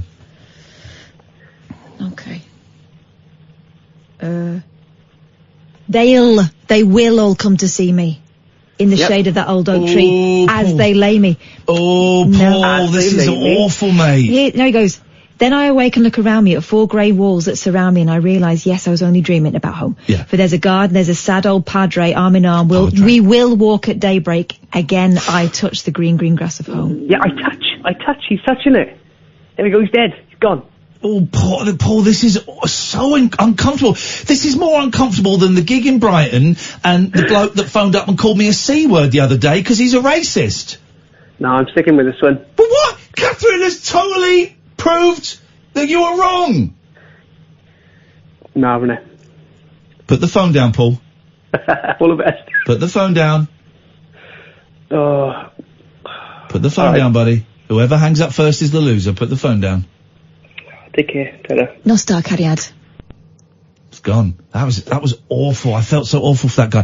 Part of me wants to erase that from the tape, but I'm not going to. In fact, I think we should put that in the podcast. I think it's important that he hears it. I think his peoples, the Welsh, should hear it. That's going to go in the... If you're listening to this in the podcast, we ummed and ahed for seconds as to what an ummed and ahed is. Ummed and ahed? Yeah, ummed and ahed is Welsh, isn't it? We decided to put that in because sometimes humiliation is the only way forward. Jazz says, stop mithering! Get some Ronnie on! Saw her in... Why are you shouting? Sounds like you mithering, mate. Saw her in London in the 90s! What Phil Spector did to her was horrific! After 12, we come back, man. We come back, we're gonna set it up, we're gonna introduce it, we're gonna play, Ronnie Spector. You're gonna love it. She was great. Great. Take your caps lock off. Take your caps lock off, sir, madam. I really need a wee. Okay. That much is true. I've got to be up early-ish tomorrow. Got to go and do a little voiceover in Chiswick, West London. Got to do that. I've got to get back. Got my I've got the second bath coming tomorrow because the first bath was too big, despite me being told by the builder how big I could have the bath. The bath doesn't fit. So I've got a second bath coming in to return the original bath and a couple of its panels. It's £160. I'm paying. Yeah, sir. So I've got the bath is coming tomorrow. I just want these builders to go. Get the hell out of my house. It's going to be great when they're done. There've been several cock-ups, but it'll be great when they're done, and they're nice guys, but, I've not had a shower since Sunday. I can verify that. Yeah, it's true. Been having to wash myself with a flannel around the old balls. Pits and bits. Pits and bits. Yesterday I used shower gel to have a wash. Today I just used warm water, like it was the 70s. And that seemed to be fine. I've got deodorant, and I have been spraying the last bit of my aftershave. Okay. When this bathroom's done, it's going to be amazing. But also, the things with the cats are weird. It means I can't really let the cats roam about the house as much as I'd like. And also now, both kittens have got cat flu, so I've got to keep them away from the big cats. And, oh man, that house is doing my nut. And I've got the boys coming this weekend. It's all temporary. Nammyo Ringekyo, Nammyo Ringekyo. What you got, Boyley? I have got... She has got some stuff for us. It is Katherine Boyle. A company has asked female employees to wear a badge to signal when they're on their period. Makes sense. So, hey, lads, I don't need a badge. Just cop the tood. You know what I mean, fellas? Ride the vibe. Who needs a badge to know ladies on a period when you're getting kicked in the ghoulies just for offering to make a cup of tea? You know what I mean? Fellas? Just doing it a little bit. I just worry about the show's getting a little bit too effeminate. So I've been thinking about this a lot. So I just want to try and get as this show's going to be cancelled at some point, let's just want to try and get some of the blokes involved. Want to play some more Barry Manilow or something? Okay, I see what you've done there. But a lot of blokes are in touch with their feminine side, but not too in touch with their feminine side. From the way she's speaking to me, guys, sounds like she should be wearing a badge. You know what I mean, guys? Are you done? Fellas, we've all been there. We've all been there. The best thing is just say sorry and move on. I'm really sorry. Yeah, I'm dumb. Did you say you're dumb? Because that's what I heard.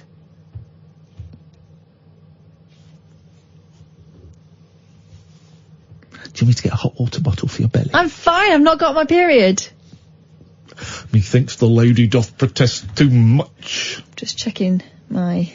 Check your phone to see if you've got your period. This is where we're at in 2019. A woman who finds out she's on, she checks an app on her phone. A guy wants to find out if he's got a boner, he checks an app on his phone. If a kid wants to find out what sweets they like, check an app on their phone. This is where we're at. Period in 14 days, guys. 14 days. Yeah. Guys, mark your calendar. In 2 weeks from now, Kat is gonna be on. Should be a very spicy show. Female shopper and you... We should see if we can get sponsorship on that night from Gosh, right, where's this going? No, from like B&Q or something. Or Fads. Remember Fads? Why? Because I'll have the... painters in. Oh my God. You know what I mean, guys?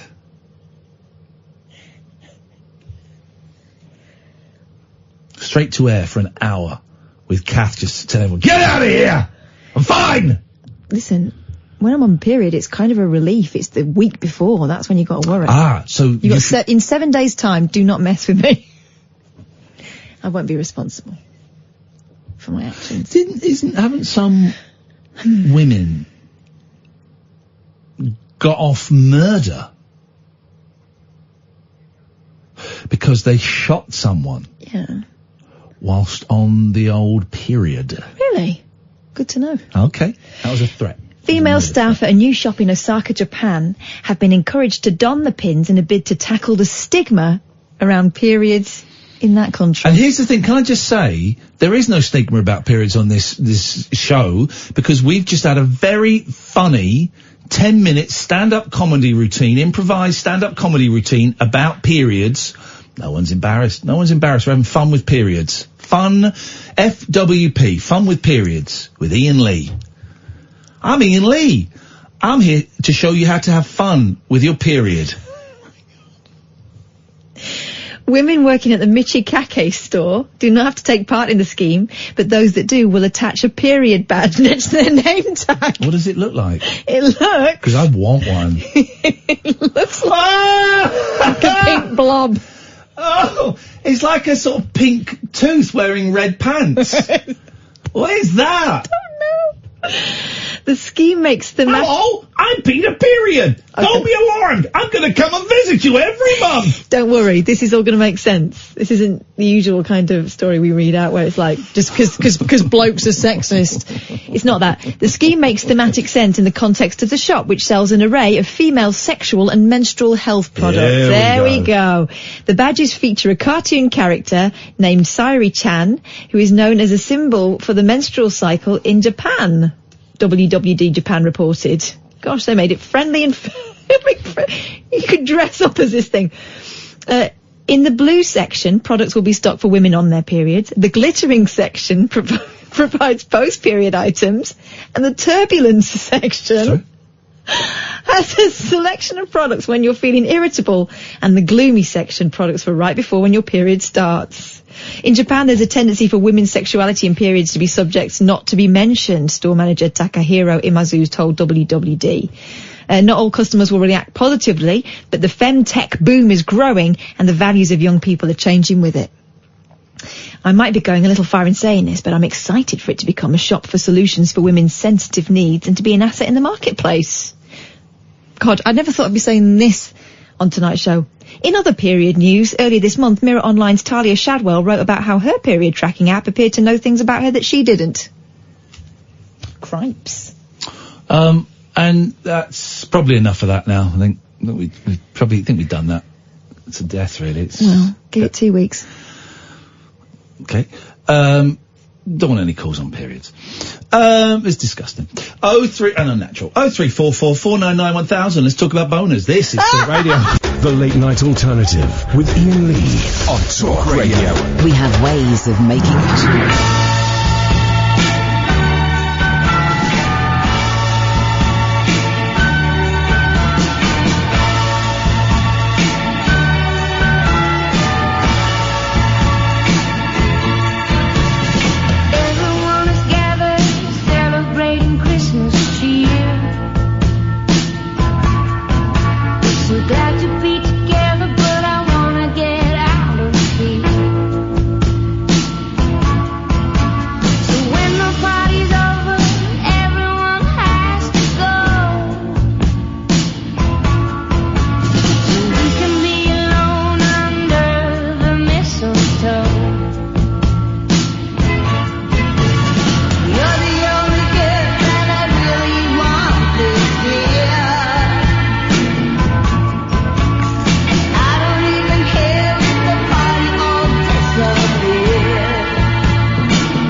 So it's El Presidente, El King, and Ronnie Spector of the Ronettes, Be My Baby, and all that. Brilliant singer. We had her on the show, I don't know, maybe 2 years ago, 3 years ago? Yeah. Who knows? It was when she brought out the album English Heart, which was kind of, it was a load of songs with like the Kinks and the Beatles and... she's doing some shows. I mentioned the dates during this, but I'll tweet the link as well. Well worth going. I saw her Christmas show years ago and she's fab. We got the chance to talk to her at 7:10 this evening. We were both very, very excited, as you will hear this week on. We played it cool. We played it very cool. This is me and Kath talking to Ronnie Spector. Ronnie Spector! Ronnie, I'm here with my friend Katherine. Hey, Ronnie. First of all, hi, Katherine. Let's just do this. We love you so much. We love you so much. We love you so much. We think you're fab. I love you too. How you doing, Ronnie? What's going on? I'm doing so great, and I can't wait to get to the UK. I mean, I've never done my Christmas show over there. Yeah. I cannot wait Now you're doing some great venues. We're hoping to see you at Hammersmith, and we're gonna read out all the dates a bit later on after we play this interview. Okay. I saw your Christmas show about, I don't know, maybe 12, 13 years ago in New York. And he's been talking about it ever since. At BB King's. Me and my then girlfriend was sat right in the front. Man alive, Oh my Ronnie. God. It was such a good show. Is it gonna be, for those who haven't seen it, is it gonna be kind of a similar sort of vibe? What can people expect? It'll be the similar, everything is for Christmas. However, I have added like videos and I talk, I sit down and talk to the audience and I get up and sing. Yeah. And there are videos in back of me of the people I'm talking about. And when I get up and sing, it's so different, but it's so great. I have 2 Ronettes and they sing and dance and it's just an amazing, I call it a review.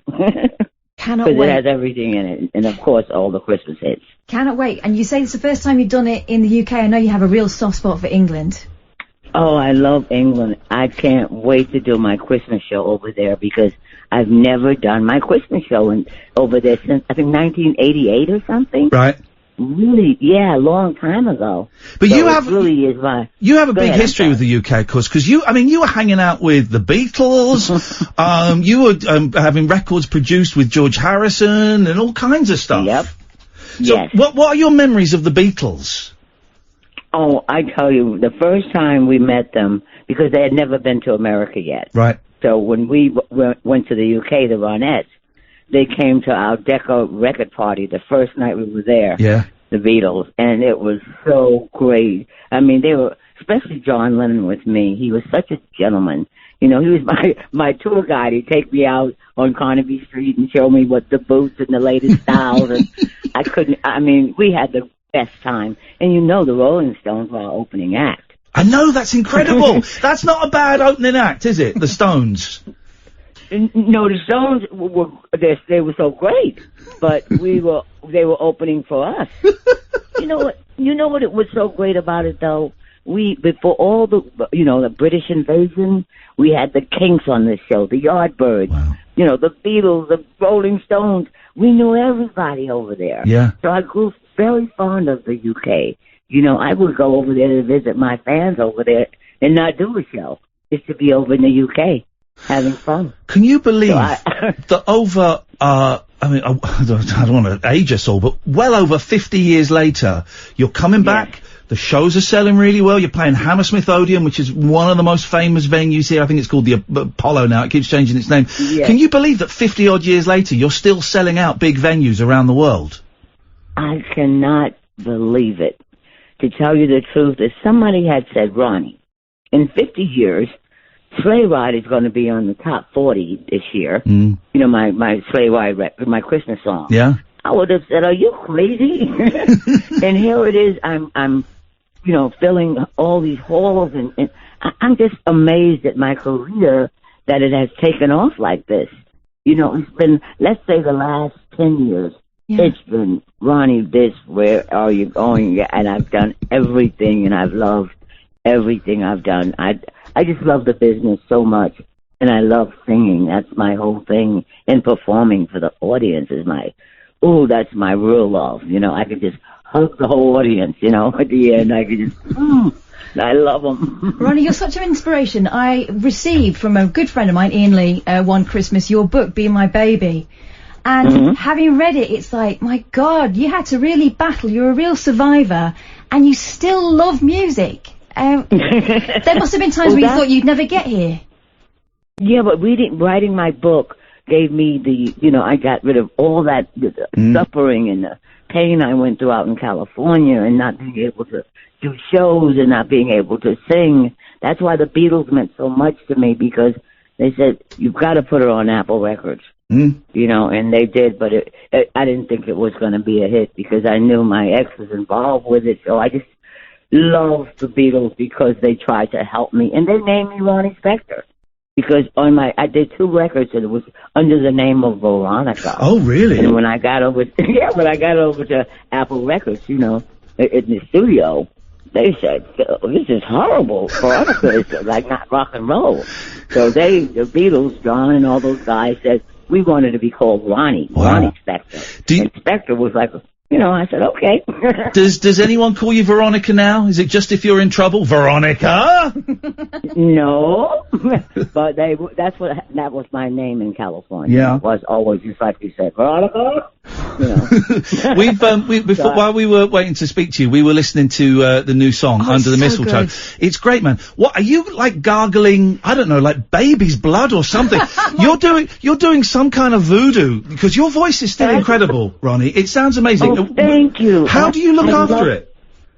I don't, my voice? Yeah, honestly, it's so strong. What it is, to be honest with you, Ian, I don't go to clubs, I don't party, you know, I have kids, so I love my Connecticut. I live in Connecticut, I live in New York with the angle-bangles and the buses and the trucks, you know, so I just live a much better life now, and I love doing my shows. My kids are old enough that I don't feel guilty that I'm going out to work, you know, so it's so good now. I never thought in 100 years that I would be talking to you guys, you know, in the UK 50 years later, and I'm just so in awe of, like, people liking me. It's amazing. Well, you're one of the first female rock stars, you know, and now it's still a very male-dominated business, but you were a pioneer. Thank you. I did start a lot of things, you know, with the girl groups and Amy Winehouse. She couldn't get enough of me, you know. So I love the fact that Amy Winehouse reminded me that what I did mattered. You know what I mean? The hairstyle, the outfits. And that made me so proud. And then she passed. I was devastated. So I sang Back to Black. I was going to say, you recorded Back to Black, didn't you? Did you ever get to meet her? I did. I met her at, like, a club. And she was with this tall guy, and I remember her peeking out, looking at me. It was called the Jazz Club over in England. Yeah. And a huge place, and everybody's standing up because it's rock and roll, you know. And it was jam-packed, and I see her looking at me, and then I see her crying. Wow. And then she was gone. And that blew my mind. And it is... Because... Go on, sorry, Ronnie, I interrupted, go on. No, it blew my mind when she died, because I thought, here I am in my 70s and she's young, and she's like reminding me that what I did mattered. Now she's gone, and I have a video of her in my show and everything. And I don't want to give the whole show away, but she's also in my video. Oh, that's beautiful. On my show. That's and she's talking about the Ronettes. You mentioned... So it's like amazing. Yes. You mentioned you're in your 70s now, and you're still doing it, and you're still turning it out. I mean, are you going to be wearing the Santa costume, just like you did? The sexy Ian has not Santa stopped outfit. Talking about the sexy Santa. The sexy Santa outfit I saw at BB King's, Ronnie. My God. I know. I can't help. Everybody says Ronnie is so sexy. I don't try to be anything. I just try to please the audience and the guys. I don't want to bring it down to looks, but you've still got those legs, Ronnie. You've still got those great legs. I do. I still have my long legs. You know, I still have very nice shape, and I still look pretty good, guys. I bet you do. We saw Cher in concert, didn't we, last month? Gosh, yeah. And I picked up your book just to refamiliarise myself with it, and I realised that you kind of know each other, that she wrote the foreword for it, and you two are both still out there and still turning it out for the audiences. Who, Cher or me? Both of you. Oh, well, you know what the problem was? Cher and Tina Turner, the thing that they had that I didn't have is once they got divorced, they could continue performing, you know, doing their shows and stuff. That's the only thing I couldn't do when I was married. Yeah. I couldn't just go out and sing and do stuff like that. So I always admired Cher. She kept going, and Tina Turner, both of them. I admire them very much. And of course, Cher they kept the door open for me. Yeah, but Cher and Sonny and Cher were kind of part of that wall of sound, Phil Spector kind of thing. Cher was a backing singer, wasn't she, for some of those early records? She sang on Be My Baby, all of my songs. Actually, you know, at that time, her and Sonny were working for Phil. So to get money to buy food and stuff, they would stay in the studio. And then Cher was the only girl. Yeah. There. So Phil would let me go out. She had a little and we go out, and I do interviews, and she'd go with me. Then we go to boutiques, and we had a great time. Cher and I were very, very close. Don't give us too much away. I've got the dates here. I'm going to read them out in a second. Don't give too much away about the show. But you mentioned that you got videos and you got clips and you're going to tell stories about some people. We've got Amy Winehouse out of you. Can you give us another couple of names of people that we might be hearing about at the concerts? You hear about the Beatles. You hear about the Kings. You hear about the Yardbirds. You hear about all the Bee Gees. I had a album out, the UK. It was called My Love for the UK. Yeah. English Heart, and I was I did every song that I love from England, all the guy groups mostly, and I love that. I like that phrase, the guy groups. I've not heard that before, the guy groups. Listen, these are the dates that you're playing, Ronnie. On December the 19th, it's the Shepherd's Bush Empire. I do apologise. I said Hammersmith Odeon. I was wrong. It's at the Shepherd's Bush Empire, which is a great, great venue, and Katherine and I are hoping to come to that one. That's on the 19th of the December. 20th, you're in Gateshead at Sage, Gateshead. December the 23rd, you're at Usher Hall in Edinburgh. That's incredible. And then December the 14th, you're at the Helix in Dublin. My friend Dave, our friend Dave, Katherine, is going to go to the Dublin show. Are you not tired? I get tired if I'm like walking for an hour, and I'm 46. Do you not get tired after doing a big old concert like this? No, because what I do, my routine is after a big concert, I go right back to my hotel, I relax, I take my makeup off, and then I just relax. I don't go to, as I said before, I don't go to clubs, I don't go to parties. I don't, when the band gets off, they may go out to the lounge or have a couple of drinks. I don't drink, so that's why I keep my voice, I guess. I don't like a lot of parties, and I don't do that anymore.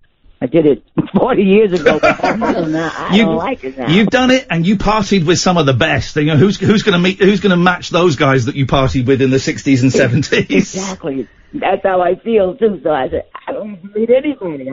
Go to my room. Ronnie, you're such a hero. Thank you so much for talking to us tonight. I really appreciate it. Oh, thank you, guys. We are sat here with such big, silly grins on our faces. We are both such huge, huge fans, and we can't wait to see you do your show.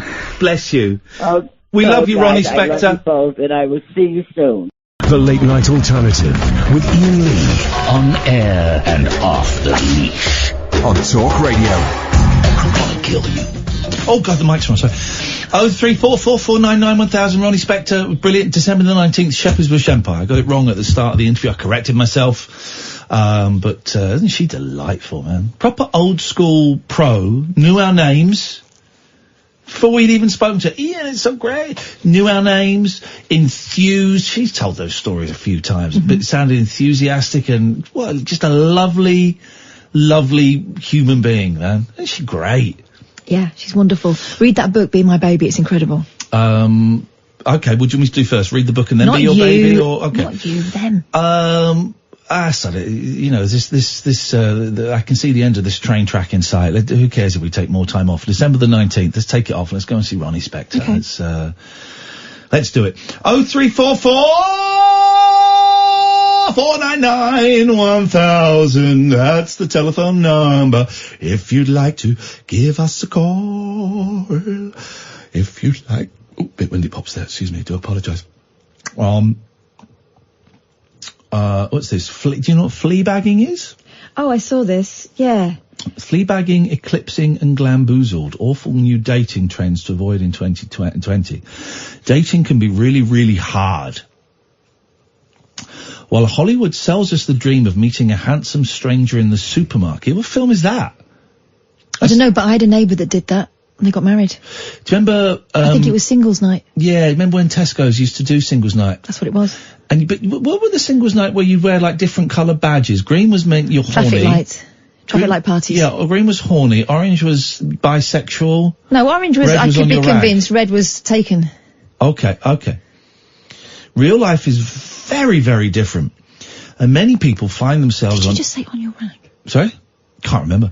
Many people find themselves on disappointing date. I think I might have done. That's awful. Why would you say that? After disappointing date. Anyone who has tried online dating apps will know the awful terminology that goes with it. Okay, do you know what this means? Breadcrumbing. Is that where you just give them... Is that like emotional breadcrumbing, where you just give them... I don't know. I don't know what breadcrumbing is. It's when you... Say it. Isn't breadcrumbing when you, just give them little bits, but don't ever give them the whole thing? You're worse than the callers. When you lead them on by messaging them with no intention of replying. Boom. Dog fishing. It's when you pretend you got a puppy. Yeah. And Gatsbying. Is that when you pretend to be richer than you are? It's when you use a date solely to post a picture to social media to make someone else jealous. Jinx. Actually jinx you. This is fun. But apparently the old terms, Catherine Boyle, aren't quite awful enough. So there are some new ones to familiarise yourself with. Ready for 2020. Fleabagging, eclipsing and being glamboozled are all apparently things we should be looking out for. Okay, what does it mean? Fleabagging is when you constantly go after people who are completely wrong for you. Oh, like in the television programme Fleabagging. Yeah. Half of singles believe they are guilty of this, but women tend to say they're guilty of it than men. I think they mean more than men. But that's the thing, everyone has a type.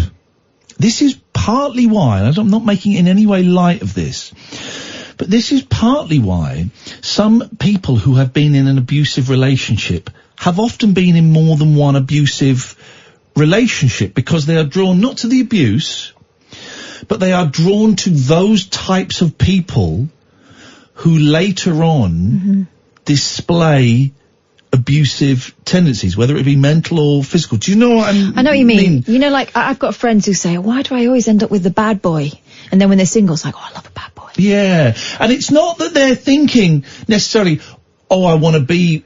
No, but those personality types can be very charming. Yeah. And there's a little... It's like Velcro. And there's a little glimmer of danger about them. Yeah, but it's not even, you know, some people are drawn to, quite often, you will find that, if someone is a partner of a drug addict or an alcoholic, they will have been before or they will be again. And they may not even know that that person is an alcoholic when they get with them. There's just something that draws them to that person. Yeah. And then they find out, oh shit, it's another alcoholic. Yeah. How did that do that? Because there is something more going on. Something more going on. I think when I was younger, I used to like really arrogant, outrageous show-offs. Yeah. And then I realised that I was going for arrogant, outrageous show-offs. Yeah. And that becomes less fun when, in order to carry on that... I think you mean fewer fun. When, in order to carry on with that behaviour, they kind of try to diminish you a bit. Yeah. And then you go, whoa, how did this happen? Stop being fun. Dial toning is when someone gives you their number and says to text them, but doesn't bother to reply to you when you message them. This is good. Cause playing. Getting back in touch with an ex after a breakup to ask for a favour. This is normally something to do with charity. Like if you're after some sponsorship. Really? Singles in their early 40s are the worst offenders for this one. Okay. Eclipsing. Taking up the same interests and hobbies as the person you are dating in a bid to have more in common with them.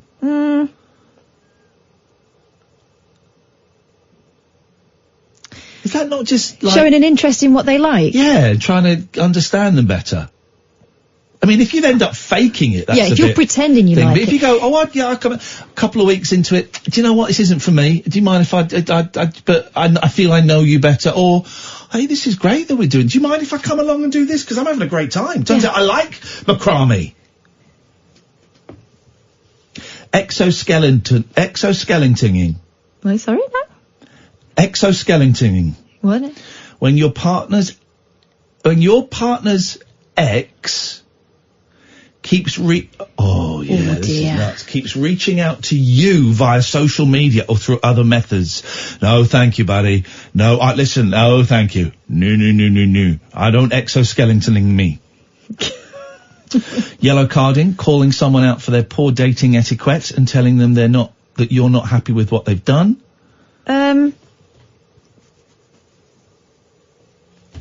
Sorry? Pardon, mother? Calling someone out for their poor dating etiquette and telling them you're not happy with what they've done. You're allowed to do that, aren't you? If depending on what they've done, and depending on whether it's worth it. It depends. And glamboozled. You're all ready for a night out, hair, makeup, the perfectly picked outfit, only for the plans to fall through at the last minute. Oh, no. No. Let's go to Carl. Good evening, Carl. Hello. Carl, I'm wondering, wouldn't it be something if today was the anniversary of the death of Carl Wilson of the Beach Boys? I got a feeling that it's the 6th of February. Okay. Carl, what can we do for you this evening? I went to Tokyo and I'm back to tell you the story. Oh, Carl's Tokyo Adventures. I do remember. Let me get some Japanesey music. Yeah, because you rang up to say what's fun to do in Tokyo. And we went through a load of various things. I want to hear what you actually did. You didn't go Super Mario Karting? No. Okay. I didn't go out of Tokyo, I stayed in Tokyo. That's fine. Hey, it's fine. Tokyo's a great place, great city in the world. I want to live there one day. I did go on a train and everywhere. Tell us what happened. Where can I start? I went to Akihabara. That is that used to be the gadget district. Electronic Town. Is it still Electronic Town? I thought they toned it down a bit. Yeah, Electronic Town. Went to a maid cafe. Yeah. They're weird, I've been to a maid cafe. It's weird, isn't it? It's not sexy, No, it's not weird. It's not. I won't say it's weird. It's just something to experience, isn't it? Yes. I thought it was a bit weird. They're all dressed up as maids. Yeah. Did she draw on your omelette with tomato ketchup? I didn't get any food there. I just got a drink. Now you got to get their omelette things. Yeah, but I've seen people have some weird stuff. Yeah, they do that. Yeah, they do that. They draw on your food with tomato ketchup. It's wonderful. They do. Yeah, I've seen that. Yeah, I went up the Sky Tree. Oh, I see. I've not done that. Was it good? What could you see? Akasusa. Hey? What could you see? It's massive. Yeah. I started out. I went to the zoo. You know, have you been to the zoo? I don't like zoos. I'm not a fan of zoos. UNO Zoo, is it? Is it called UNO or something? Well, I don't care. It's like a park and a zoo all together. Okay. I call that and a poo. I seen the massive sky tree from there, so I took a bus to there. And how did you get on with the bus? With the buses? I thought it was brilliant. The underground and that's brilliant. Yeah. It's massive, but it's really well. Did you go to Tokyo Hands, the department store? Tokyo what, sorry? There's a department store called Tokyo Hands. Whereabouts is it? In Tokyo. I don't know exactly. Did you go to Tower Records? No. Did you go to an arcade? Yes, I did. There you go. A few arcades. Fun, isn't it? They're all there playing Mario Kart and doing the picture booths. They're more like the grabby things, aren't they? Where you can grab a toy and... They like a bit of the grabby.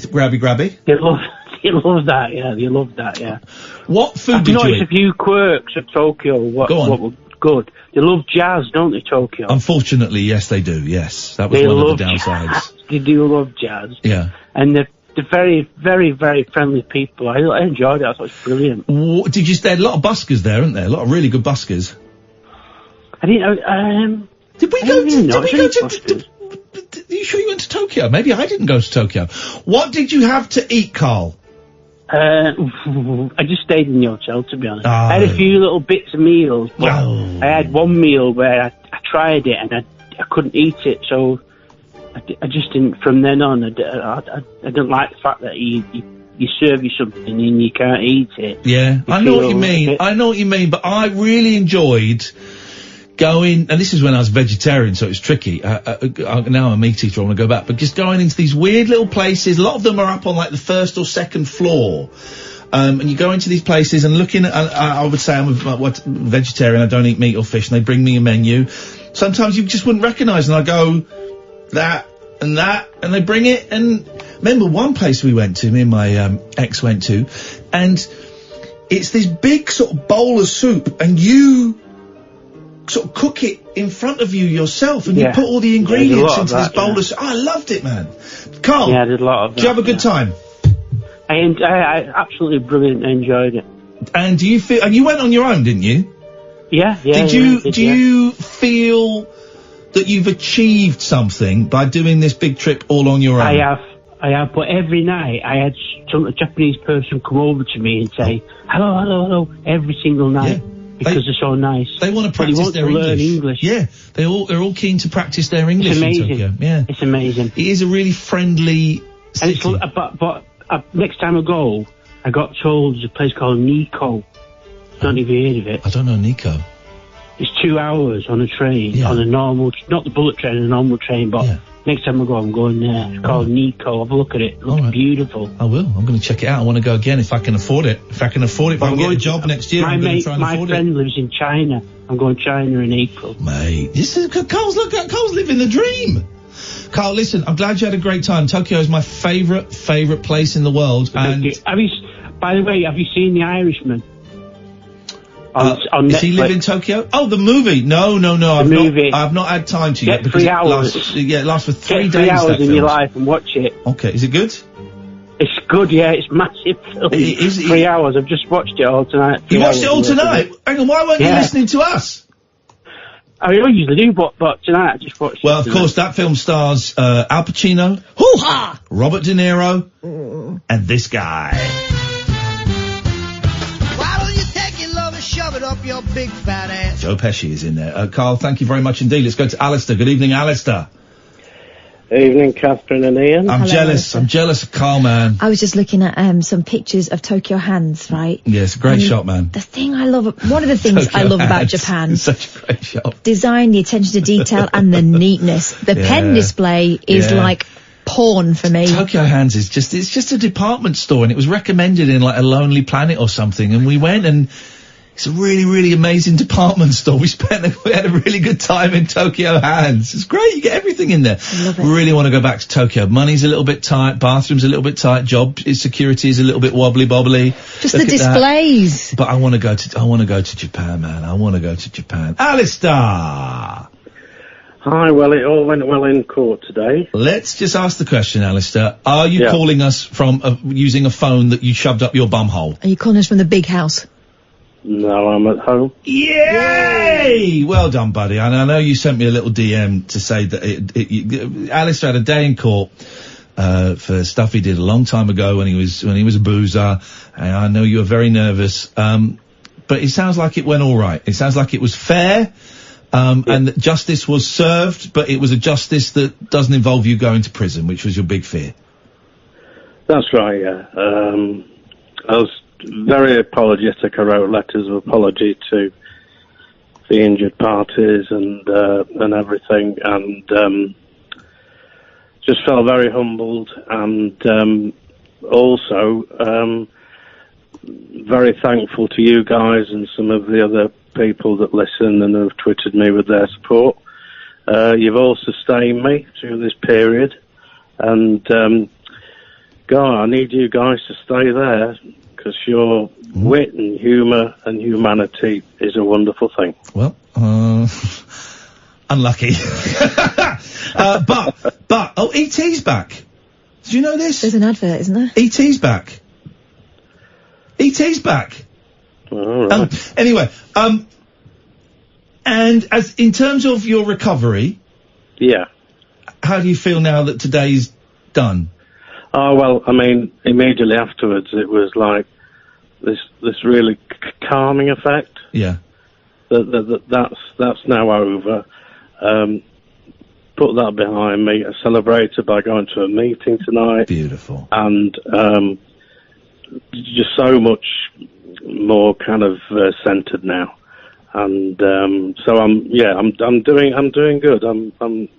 I'm very happy coming up to Christmas. I've been invited to a friend's for Christmas and spend it with their family, and I've got some good things going on. Alistair, I could not be more thrilled for you. I could be slightly more thrilled for you if I wasn't watching this E.T. advert at the same time, but I'm really, really thrilled, man. You deserve it. That is the past is now, a big chunk of the past is now the past, and you can start moving forward even more. I'm really proud of you, man. Well done. Congratulations. And you know, he didn't get off scot-free. I won't go into the details, but justice was served. And it's all worked out. So I'm thrilled by that. Let's go to Michael. Bondi! Hi. Is it Michael or is it Michiko? Michael. Hello, Michael. Yes, sir. I've always fancied going to Japan myself to see one of those geisha girls and enjoy a tea ceremony. Well, something like that. You see lots of people dressed up as geisha girls in Japan. There aren't that many real geisha girls anymore. And we saw one. We saw a real geisha girl. And the way you can tell, I can't remember. I think they have a little red headband, and only the real geisha girls, the full traditional dress, are allowed to wear them. And they're not prostitutes. It's a whole much more complicated than that. We were in, I think it was Osaka or Kyoto. I think it was Osaka, walking through the narrow sort of alleyways, and it was like seeing a deer. I saw her behind us, and I tapped my girlfriend on the shoulder and said, I think there's a real geisha. And we saw her running from one door down the road to another, and she was gone. And it was a stunning, beautiful moment. There's not many of them around, but it was like seeing, a badger. It was like seeing a badger, Yeah, this whole idea that they're, sex workers kind of started during the Second World War, didn't it? Right, I'm not sure, but before that, they were, they're artists, they're musicians, they're entertainers, they're comedians, they're actors, dancers. The whole outfit is just stunning. That pale face, it's incredible, man. They're more like companions, aren't they? Like companions in the tea ceremony. I'll come and do a tea ceremony for you, Michael. Oh, brilliant. Well, I'll tell you what, before I go, I want to try some Japanese out on you, if that's alright. Okay, what could possibly go wrong? Okay, here we go. Watashi wa nen desu ka? Ohayo gozaimasu. Ohayo gozaimasu. Genki desu ka? Okay, put the phone down now. I don't know who was offended there. I was just, I think it's because he knows that the Japanese aren't fond of small talk. That is the weird thing. I've got a couple of really good friends in Japan, and you sit with them, and it's painful. Yeah. For you? Yeah, because there's no talk going on. But then it turns out that's natural for them. So there's me trying to make small talk. So I'm in pain. But they're in pain because I'm trying to make small talk. No one wins. Let's do this quickly before, yes. Hello, Mo. Hi, how are you? I won't miss these calls, let's just say. I'm great, Mo. You're right? Yeah, I'm good as well. Didn't ask, couldn't care less. Honestly, okay, I couldn't care less. I couldn't care less, buddy. Alright. Anyway, can I ask you, like, how's Dennis Wise? How's Dennis Wise? How was or how is? How is? I haven't spoken to him in about 18 months. Next question, please. What? Did you not like him? Do you speak with people that you worked with 2 years ago? Yeah. I mean, if I liked them, did you like Dennis Wise? That's here's the thing. When you don't work with people for 2 years, you don't really speak to them. Kath, are you in contact with people you worked with more than 2 years ago? Yeah, Scoins, Kelly. You didn't work with them, Ian. You lived with them. Mate, in the camp. You know he got paid. I don't want to spoil this for you, Mo, but you know he got paid for being there. No, it was a job, mate. We weren't. It wasn't like we weren't all students renting a house together. It was a job. I worked with them. Yes, but you were. I mean, in the camp, living with them. Yeah, it was a job. I worked with them. I worked with them. It wasn't a real relationship. I worked with them. It was a job. Yeah, but you were with Dennis Wise. So I've lost you, Mo. Yeah, we're talking about the football. Right, talking about the football, right, etc., etc. Yeah. Do you get me? Right. Well, I don't know what your question is. So, like, do you still like him? Because I remember you used to have an argument. Mo, it was 2 years ago, mate. I don't really remember what happened. I suggest you get over it, man. I suggest you let I'm a Celebrity 2017 go. Back at, like, an interesting conversation. You're incapable of doing that. You're one of the dullest callers that we've ever had. Ian, can you let me talk? Well, please. Yeah, but it's boring. Let me finish. You're just going to repeat yourself about Dennis Wise. You were like, thanks for listing my videos. Remember? No, I don't remember it. I don't really remember it, mate. It was a job 2 years ago. You seem quite obsessed with it, Mo. Because you all right? you failed the bush trucker trial. What? Bush trucker tyre? The bush trucker trial. Bush trucker? I can't even say it. There were no truckers there. You need to go over it, mate. Right, something's happening to your phone and your voice, and something's happening to my will to live. None of them are in a good state at this moment. Trial. What did you call me? Bush Tucker Mo, trial. what do you want to know about I'm a Celebrity 2017 that I did for 4 weeks of my life, and I really don't remember much about it? Trial? Because it would look pretty easy. What do you want to know? I'm not Mo. Sorry? Can I ask you something, Mo? Jesus Christ. Why are you so obsessed with Iain? I'm not obsessed, just like... You are. You're dying to, like, wind him up or anything just to get his attention. Because I was watching I'm a Celeb Thursday 2017. I was watching it back. You were watching it the other day, the 2017 version. You know that's weird. When the new one's on now. Yeah, I watched both. The 2017 one was funny. Yeah. Had Iain in it as well, and you really like Mo it. was busy. Listen, Mo, it takes a lot to get Mo off. And if he's got to whack off to my I'm a Celebrity, then let him do it. That was rude, Iain. What is ruder is you masturbating when you're watching me on the telly. Iain, listen. Why did you fail the trial? That's the main question. I refuse to answer any of your questions. I'm afraid the moratorium on I'm a Celebrity... I'm a Celebrity, to be honest with you. I couldn't do it. It was nice clothes, to be honest. What's he saying? Not being arrogant. I can't even hear what he's saying. Mo? I could have done that trial. Okay, you could... If you'd been interesting... You're not a celebrity, mate. They wouldn't have asked you on there. They only asked famous stars. I'm a big star. So they asked me to go on there. I'm a big star and I'm in the band Big Star. Iain, they only do I am a huge star. I got paid tens of thousands of pounds to be on that show. When I came back, I made hundreds of thousands of pounds on various TV shows and various advertising things and speaking circuit. I'm a very rich, famous guy, Mo. You're a nobody. You're a hairy piece of trash. You're a Tory, aren't you? You're a Tory. What? You really are an idiot. Let's put it in words that you'll understand. I'm voting you off. How do you feel about that, Iain? There we go. I agree. Mo, it's you, I'm afraid. You've been voted off by the British public for being shit. As my nephews say, you're going home.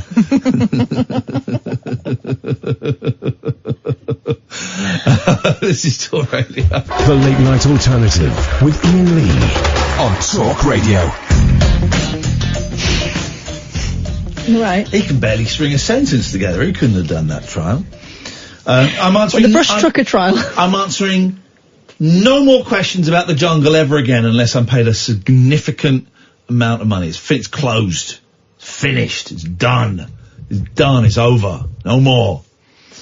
What you got, Boyley? All right, have this. 0344 499 1000, by the way. Last 10 minutes of the show before Daryl Morris. Come and get it while it's fresh and hot. Put domestic cats on a leash to better protect threatened birds and the environment. I've had people tell me that, and also people tell me not to let my cats out to protect mice. The European Union says that would deny mankind's furry friend its unalienable right to roam. There we go. The EU's executive said on Thursday, according to the New York Post, that it is a strong defender of free movement rights, including of cats. Ooh, I see what they've done there. And categorically denied it would ever force cats to be kept indoors or on a leash, as one scientific study suggests. Well, we'll see about that. Tilburg University scientists wrote in Oxford's Journal of Environmental Law that free-ranging domestic cats impact biodiversity through predation, disturbance, competition, disease and hybridization, and added that the predatory impact is worse than often assumed. No, I want to put my cat on a lead. My cat stays on the lead. Don't want any of my next door neighbour's cats in my garden. They argue. My next door neighbour doesn't know we've got a cat yet. Oh, mine does. He's got a bee in his bonnet about the other side. They've got 2 cats. And the woman that owns those cats said to me, have you told John yet? And I went, no, I don't know how to tell him. Because he loves the birds. What? No, not like that. Not like that. My next door neighbour knows because every time I look out in my garden, the 2 girls are sat on his shed roof. Just sat on his roof. Got no idea what they're up to. These Tilburg University scientists apparently argued that EU laws and directives could effectively force owners to keep them indoors or on a leash outdoors, but EU saying that's never going to happen. Cats are the best. I had to take Georgie Boy, who's the 15-week-old baby, to the vets today. He had a thermometer shoved up his bum, so he had a great time. He's now purring in Spanish. He's the reset button has been hit. He's got cat flu along with his sister, so his sister has to have a tablet, was given tablets to take, these big refresher-sized tablets. And then I saw that George had the cat flu, so I started giving him the tablets, right? But with Patty, I have to do the thing of opening her mouth, chuck it down and hold her head. But I put one next to me, and George just jumped up on the bed and ate it. George just ate it. But I took George to the vets today, just to get a prescription for him, and the vet said, it was a different vet, and he said, oh, okay, he's got it. I'll just give him an injection. I went, what? I'll give him an injection. I said, what, do I have to do that every day? Oh no, one injection, that will sort him out. I said, right, because the other one's on she's on the tablets now, so we better leave her on that. So flipping heck. So he got an injection, and it's less hassle, and it costs less than the tablets. What a world! Plus, George loves the tablets. George loves the tablets. I love those cats, but I can't... It was going well with the babies and the teenagers, but now I've got to keep the babies away from the older cats because of the cat flu, so, it's a busy old time. But I love those cats. I love those cats. They're very sweet. Everyone's very sweet. I miss poor old Velvy. I did a silly thing and put Velvy's ashes in her bed. That's not a silly thing. Silly. It looks silly, but I miss Velvy a bit, and the older cats know that she's gone, and there's a different vibe with them. Yeah, they're jockeying for position, aren't they? Yeah. It's... Because she was quiet, but she was the boss. I've been told about Ronnie Spector. David says, great to hear your Ronnie Spector interview. Crazy that in 2008, her first headliner gigs in the UK for decades were at 4 small venues and barely anyone went. The first was at the Brook in Southampton with 90 people in the 600 capacity hall. Golly gosh, wow. Well, we're gonna go and see her. I've seen her before. I think she's great. I love her.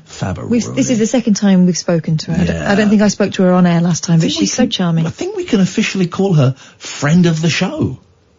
A friend of the show. She did say she loved us. Ronnie Spector. So, she's a lover of the show. She's a lover of the show. She's got a late night alternative membership card, platinum, grey, laminated card. So yeah, that's that. I saw something on Twitter yesterday, and it's got into the Sun online. Did you see the thing I retweeted about the woman who her granddad died a few years ago, and they were clearing out his stuff, and they found a list. Oh, go on. Yes, I saw that, but I didn't. So wonderful, right? This is one of the many things I look forward to about being an old woman, is that I will have a book of grievances. Okay. This is what the Sun says.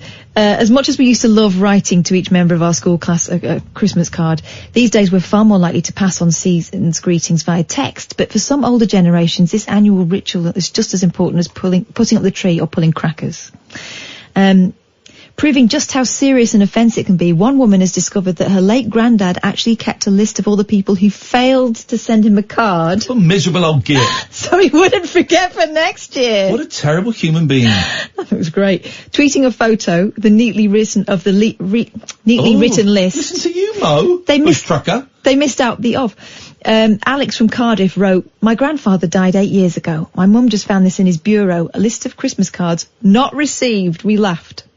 To put it in modern terms, leaving someone off your Christmas card rounds is the written correspondence equivalent of unfollowing that annoying friend on Instagram. Alex's tweet has racked up 10,000 likes from other users who labelled it the most British thing that's ever happened.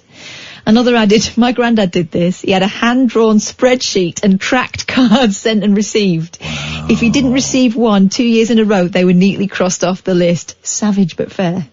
Highlighting how Alex's granddad had saved himself 16 cards, a third replied, that's a saving of nearly £10 in stamps, including inflation. He's a savvy man. Another joked, making a list of not received rather than the received is a fine form of passive aggression. I love it. So there you have it. Book of grievances, or at least a list. What a miserable person. Who sends Christmas cards? Don't send me a Christmas card this year, please. I won't send you one. I'll send them to people that I don't see enough. Screw like 'em. My friends in Spain will get one. No, I'm trying to save the planet. All right. I'm not. My step-granddad will get one. because it's my kids. I'm trying to save an old man from disappointment. Phone him. I'll phone him as well. Go and visit him. It's quite far. That's a lot of There petrol. we go. There we go, you see. I will go and visit him. I'll take him a present. Don't like cards, don't like Christmas cards. They're a pain in the bum, can't be bothered. No one should do them. It's a horrible, old-fashioned thing. It's killing the planet. It causes grievances, causes grievous bodily harm, causes bodily malfunction. I've bought mine from Macmillan Cancer Care. Well played, Katherine. Very well played. 1-0 to Kath. You're good at this. You're good at this. This ain't your first rodeo, guy. Do you know what? My computer's going crazy. There's 3 minutes. I'm turning it I can't off. be bothered. I can't be bothered with the last 3 minutes. Let's just we read the so-so story. Let's get Daryl in. Daryl, come in. Daryl Morris. You're right. Hello. There's no chair. Grab a chair. What the hell is... I'm going to have to be on my knees again, aren't I? No. Here comes a chair. We are not having Can't get anything one around of the here. brightest young talents of broadcasting on his knees. Oh, here we are. The industry doesn't work like that anymore, Daryl. This is not the BBC. You don't have to do that. I didn't even get paired. How you doing, man? Alright, I'm alright. I'm very well. Sorry, I'm I a bit very tired. cold in here, and I know that I'm the only one that likes it cold. No, you said that, but actually, I'm quite tired today, so I might benefit. I might benefit from it. I like it cold. It keeps me perky. If I have it too warm, I get sluggish. Trick I learned from David Letterman. He used to have the studios really cold. And snakes. Sorry? And snakes. Okay. If you put the lamp on in the snakes, they're called... Okay. Not a terrarium. What are they called? Oh, what, sorry? A snake pot. tank. Snake pot. Snake pot. Snake tank. If you put it, they'll bask. And then you want to keep them cold if you want them lively. Okay. Do you want to... For your snakes. All right. Or your snake care uses. She's had a bit to drink. It's Christmas. Sorry? Oh, I could do with the Baileys. I used to love Baileys. I used to love all boozes. They didn't love you. It didn't really make any difference. What's on your show tonight, please, Daryl Morris? On the show tonight, listening to this. It's Feet Up Friday, but it's Feet Up Friday. Feet up where? Feet Up Friday. Wherever you want to put them. I'll put my feet right up your jacksie in a minute, Boyle. Bit rude, mate. Yeah. Although somebody else had a feature called Feet Up Friday, didn't they? I think Greg James on Radio 1 died. He's a knob. Yeah. He's a knob. Who cares? It's No, that was Feel Up Friday, wasn't it? Yeah. Forget James. He's history. Okay. We're going to run with that then. Yeah. So it's Feet Up Friday. So really anything goes on the show tonight. But what you're saying is you haven't done any work. That's what that means. I love it. He's realised that's what we do. One less. I thought, God, these guys just rock up at 10 o'clock. Trick. 3 hours of nonsense and then go home again. Well. Sounds great. Sign me up for some of that. Yeah. Go on, sorry. I was just going to say I might have a Mackie D's on the way home, but that's irrelevant to you. What would you have? What's your pick? Do you have a go-to, or do you mix it up? I have a go-to. I have large fries. I have a double burger. What do they call the double burgers? Big Mac. Ooh. And I also have like one of their specials of the month. They have specials of the month as well. Yes, yeah. I'll have 2 burgers and a fries. Oh, someone's doing well. Yeah, mate. Well, listen, megabucks. While we're still earning, let's spend that money. Let's spend the old payola. Exactly. That sounds like a really good show. Also, bit. You haven't got time. Oh, yeah. You asked me what I have. It's really not for your McDonald's order. Yeah, you've ruined it. This is Talk Radio. Uncut after-hours conversation for the up-all-night generation. The Late Night Alternative with Iain Lee on Talk Radio.